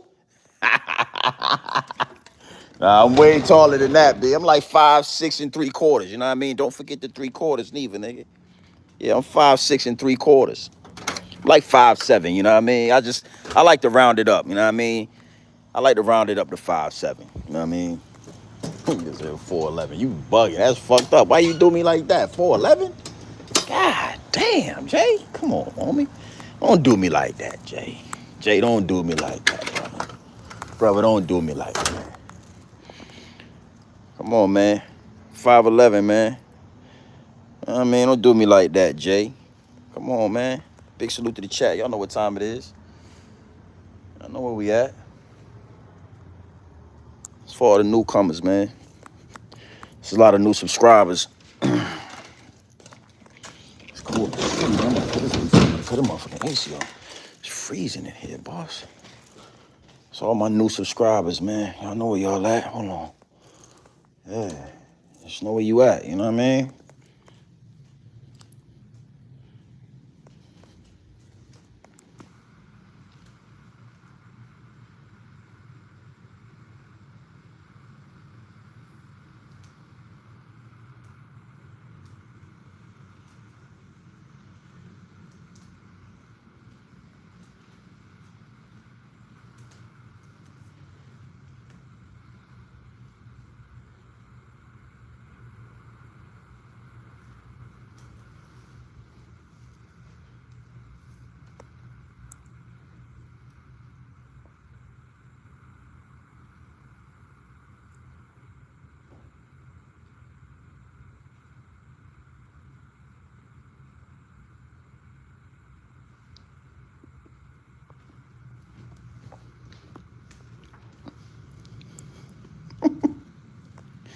Yo, chill, B. Chill, homie. Shit. You ain't trying to tell me I'm 4'11", you know what I'm saying? No goddamn well, I'm 5'7". I'm 5'6" 3/4, you know what I mean? Don't forget the 3/4 neither. Yeah, don't forget the 3/4.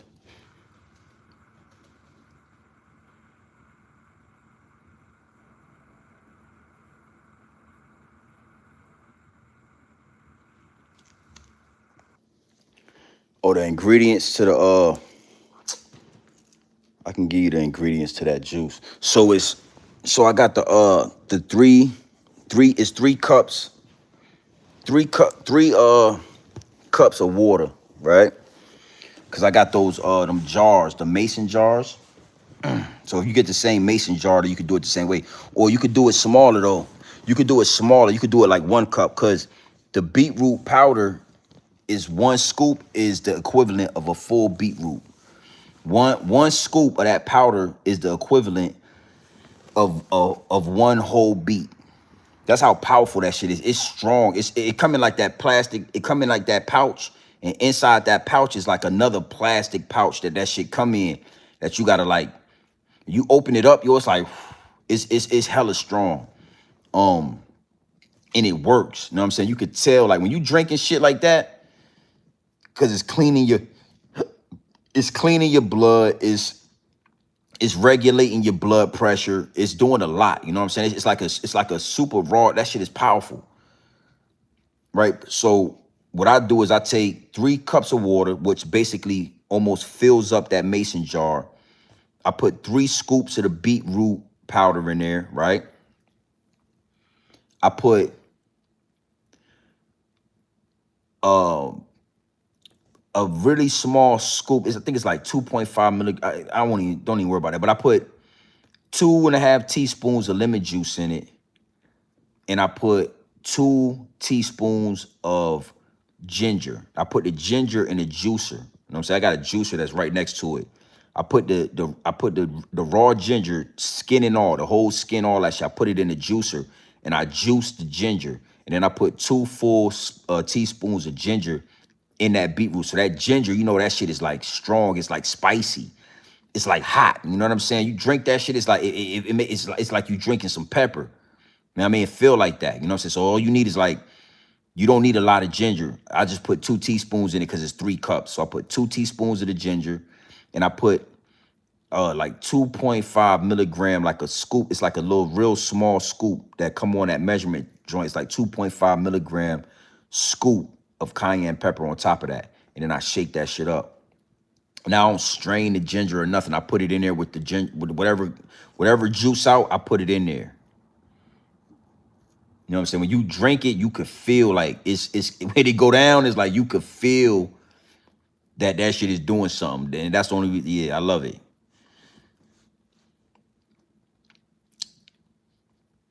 Yeah, I know. But you know, I don't really, you know, this is the thing, right? You know, when I was young, you know what I'm saying, they had the song, I wish I was a little bit taller. I wish I was a baller. I wish I had a girl with her ends, I would call her. You remember that song, right? Skilo. I did used to want to be taller when I was young, right? But, you know, I'm blessed, man. You know what I mean? So I realized it don't really matter how tall you are. A lot of tall niggas they peewees, you know what I'm saying? They could be 6'8". You get to dealing with this certain type of women, especially before I was married. You know what I'm saying? You get to dealing with certain type of women, and they'll tell you, like, super tall niggas be like, you know, I'm blessed, man. So I make up for my 5'6", 5'7". I make up for that in other ways, man. I leave it at that. And on top of that, you know, you live long. They say scientifically you live longer when you shorter. You know, taller dudes, they spread out. They blood gotta travel further through their body. They get the motherfucking getting old. They shit get all got their knees and everything be all fucked up because they, you know, your heart still gotta pump your blood through your whole body. Nigga, you 6'8", nigga, your goddamn feet look like Kobe Bryant and LeBron James. You see that? You see Kobe Bryant feet? Yeah, hold on. You ever seen LeBron James? Let me show you something. I mean, I was gonna do it. You ever seen LeBron James feet 6'9"? Yeah. You ever seen Lamar Odom feet, nigga? Man, that tall shit sound good. It look, you know, women like it. You know what I mean? But you know, yeah. I don't envy tall niggas. I don't envy tall niggas. I'll say that. You know what I'm saying? Yeah, that nigga's feet. I mean, hold on, fuck it. Let's look at some of these tall niggas' feet. Since you want to talk about being tall, you might want to have to post a picture of your goddamn feet. Cause if you don't post let me show you something. Let me show you. If you don't post a picture of your feet, then I'm gonna tell everybody this how your feet look right here. This how his feet look. This how what's my man name? I'm some fine. Yeah, don't get the duck and hide now, nigga. Where you at? Krusty. Oh, your first name is Krusty. Oh, I think it all made. You know what? Hold on. Let's look at Krusty. Let me show you what dude like Krusty with his feet gonna look like when he goddamn get out there and get the ball and look. There you go, Krusty. Big tall ass nigga with feet like that. I don't know if it's good to be a tall nigga, Krusty. Yeah, look. There you go, Krusty. Krusty, why you didn't, Krusty, why you ain't speak on that, Krusty? Huh? Yeah, you always be them tall, big, tall ass nigga talking about this but you didn't tell us that your goddamn pinky toe looked like a you ain't tell us your pinky toe was over. You ain't tell us your goddamn feet was from outer space, Krusty. Why you ain't tell us that your feet? Let's get to looking at some more of you tall niggas' feet. Yeah, your feet got to be from outer space, Krusty. Yeah, fuck it. Let's look at. They said they want to look at his feet. Look at this guy. Look at that shit right. That's Deion Sanders, nigga. Krusty, why you ain't tell us that you big tall nigga got these motherfucking alien feet right here, Krusty? Why? Why did you leave, Krusty? Why you didn't say nothing about that? Yeah, but one of you other niggas said something about being short too. Yeah, you mother nigga look like he died. Jason, what's your name? Is Jay? Yeah, you big tall nigga got these motherfucking alien feet, man. Extraterrestrials, man. Your goddamn feet, man. Come on, man. I don't give a goddamn how much money you got, nigga. Look. From every angle, your goddamn feet is aliens, boy. Look at your goddamn jig. Look at your goddamn man. Look at your flippers, man. Look at your flippers.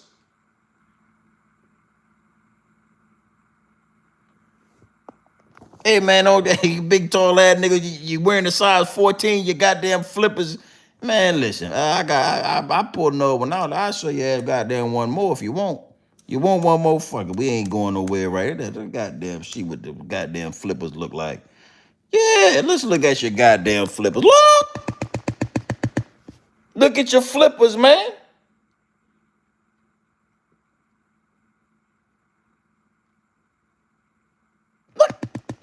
Look at your flippers, man. Your goddamn flippers is goddamn. We can't tell what happened to look. Kind of flippers is those, man? What kind of flippers is those, brother? Yeah, you know what I'm saying? You know, I mean, I can't help it, 7'2". I'm 6'9", and I've been tall my whole life. And I can't help that I'm just tall. But then you ain't never said nothing about your goddamn flippers looking like that. Yeah, goddamn flippy, man, shit. I stuff them motherfuckers. Listen to me. yeah, Shaq. Yeah, I don't know how to. Your ass better pay some money with your flip. Listen to me.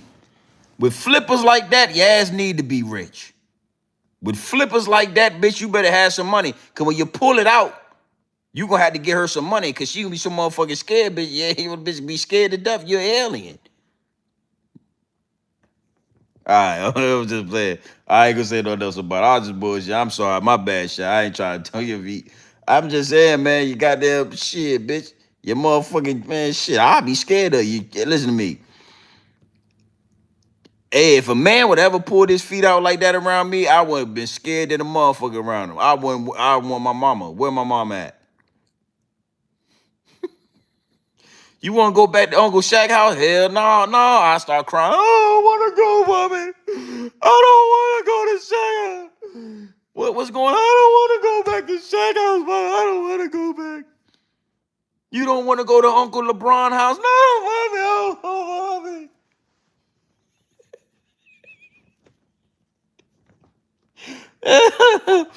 It took one time you pull the motherfucking flippers out, bitch. I would never came back to your house, bitch, without my mama. As long as my mama was there, I came with seeing you. But other than my mama can't drop me off to you. Hell no, I don't want to spend the night at Uncle Shaq house with flippers like he walking around the motherfucking house barefoot. I wouldn't give a fuck how big the house is. I want to go home, nigga. Put the bitch ass an alien. Uncle Shaq an alien. Ma, I'm sorry to tell you. Uncle Krusty is an alien. He took his feet out. Mama, Uncle Krusty is an alien. I'm just bullshit with you, Krusty. It's all good. I'm just playing with you guys. I'm just fucking with you, bro. Yeah, big tall lad. Oh, I'm 6'8", 248 pounds. I'm just tall and I'm just blessed because I'm tall and, I'm 6'9", and, and this, yeah, but your goddamn feet, man, your feet can't hold the weight, man. Your feet Your feet ain't built. Listen, let me tell you something. Your feet ain't built to hold that all that. Nah, your feet ain't built to be that big, man. It ain't don't worry, it ain't supposed to be like that. You can't, listen to me, listen to me. You got the motherfucking, you got some of the Nephilim genes in you. That's why your feet look like that, because your ass got some of the Nephilim genes. Did you know that? When you're that tall, when you're that big, you got them goddamn feet like that, your ass was somebody in your bloodline was a Nephilim.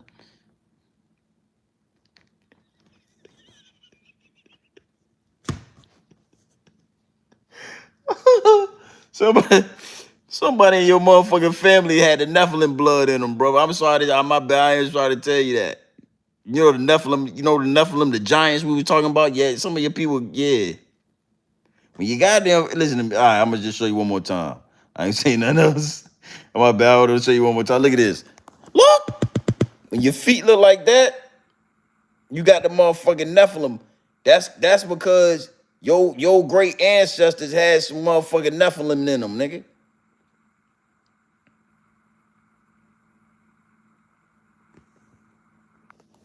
All right, I'm done, man. I'm with y'all, man. I'm done. I can't fuck with y'all tonight. Big salute to the chat. I'm just bullshitting. I just wanted to see how long I could stay up.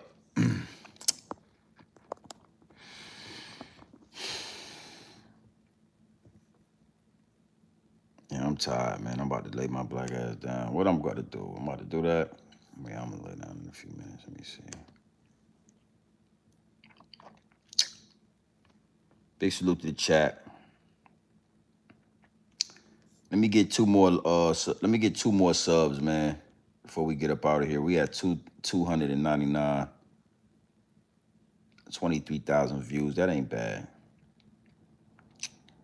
I ain't mad at that. We get 2 or 3 more subs, man. That'll put us at 300. And then we gonna get up out of here. Matter of fact, while y'all doing them subs, let me see something. Yeah, fallen angels. Yeah, for sure. Yes, I got my own house crazy. Fast food.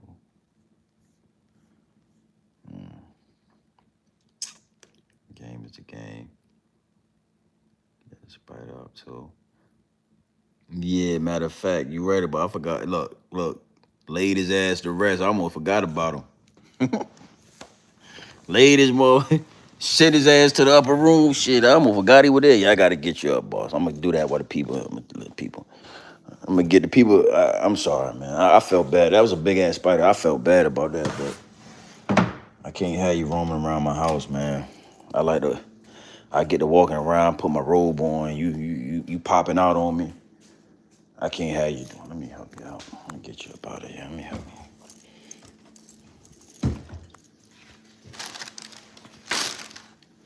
I've been up here too long. I wasn't planning on being up here this long. But it's all good. Before I get you up, you gotta go cut that motherfucking pool off. Running my goddamn light bill up. Light bill be high as hell, man. Shit, I ain't bullshit. Light bill higher than the motherfucker.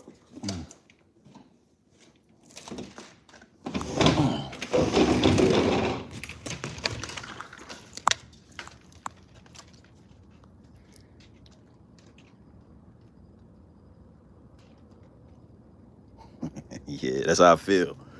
That's how I feel. I feel like I'm holding. I'm shooting. I feel like I'm goddamn sliding the whole body across the door. I don't like killing no animals. That's like white. That's like. Oh shit, my bad. That's some white people activity. You know what I'm saying? White people's like killing animals. I don't really like killing no animals. Oh shit, goddamn.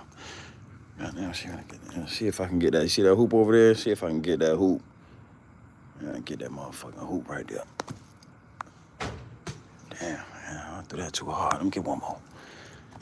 See if we can get that hoop right there. See what. Damn, fuck 'em. Here's what it is.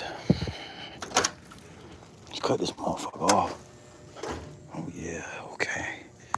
See, I'm an old man. Once I get into my mind, I'm about to get in that bed, up that big ass bed, boy. Yeah. I start feeling good. Oh shit! I'm about to take these clothes off, boy. Shit! I'm gonna take these clothes off and I'm gonna get in that bed, nigga. That's what I'm about to do. Shit, I don't give a damn what you got going on, nigga. Old man, I get to moving like an old man. As soon as I think about getting in that bed, I get to moving like an old man. And shit, I'm about to get in that motherfucking bed, nigga. Yeah, where y'all at? Y'all out somewhere partying, drinking? Where you at? You at the strip club? You popping bottles? I'm in the house. Let's see what that.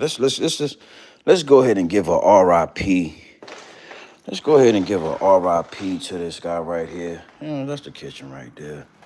You know what I mean? That's the big house. Motherfucking goddamn 100 screen inch. That's the infamous right there. That's where I get this. That's why I get to kicking it with y'all at. See the foyer. You know what I mean? See the foyer. You know what I mean? Big house and shit. You know what I mean? See that motherfucking shit. Let's goddamn get this man right here. Let's get this man right here. Or R.I.P. Go ahead and goddamn R.I.P. you. We gonna lay you down and rest, man. You was in the wrong place at the wrong time. We gonna hit you with some of this.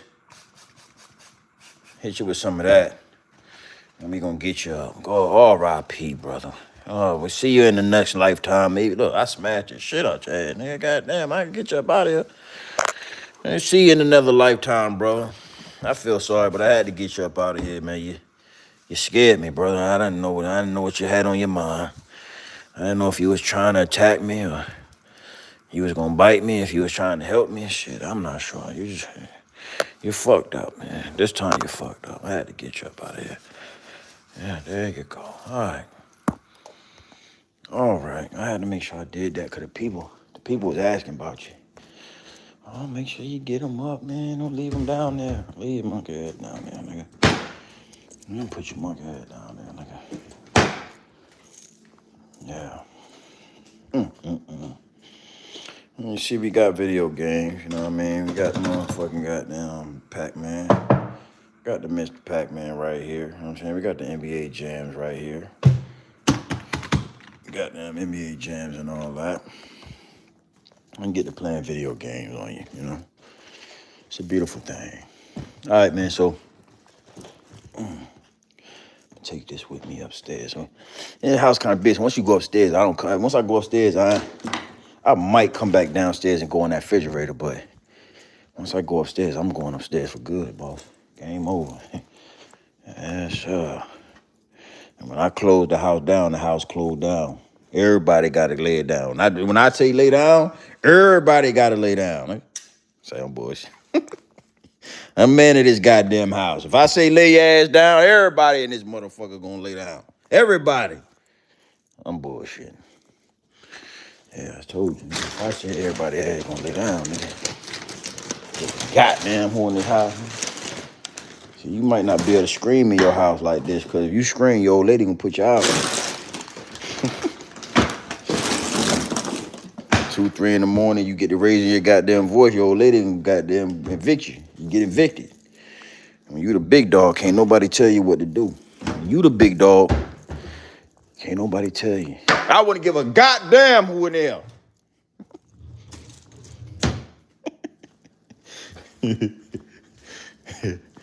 You know what I mean? I'll cut these lights off, man. There's lights everywhere in this bitch.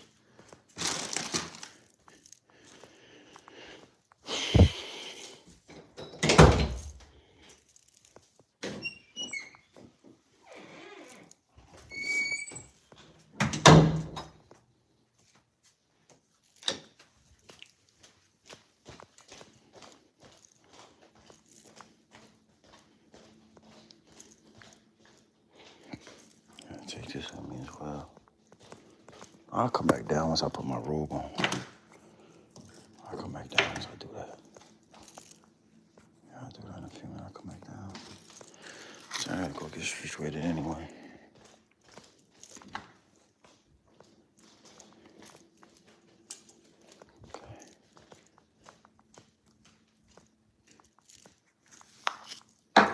You know what? I'm gonna go check that mail while I'm out.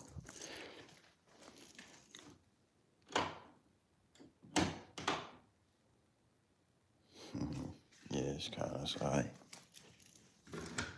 Big salute to I mean, y'all already in here. Y'all ain't gonna steal none, is you? Y'all ain't gonna steal, is you? Y'all ain't gonna steal, is you?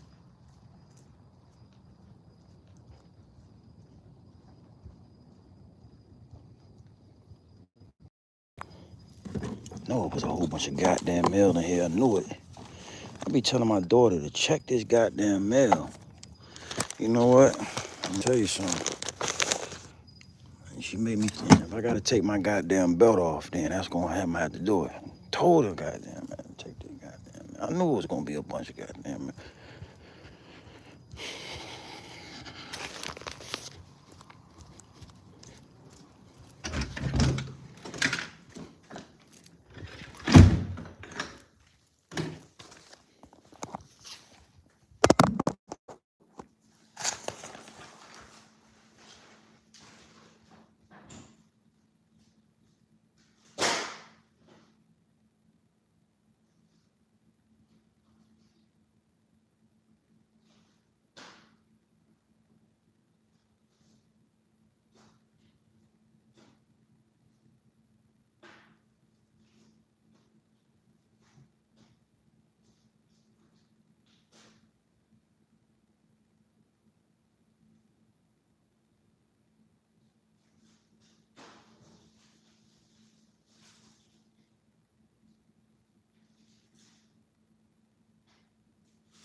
Salute, salute.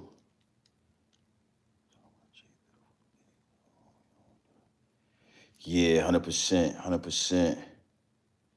Appreciate that, man. Yeah, we'll talk about that in another live stream. But big salute to the chat. Y'all already know what time it is. It's your boy, Grown Man Business TV. You can tap in, you can tap out, but you know my slogan. You know what I suggest. I suggest you tap in.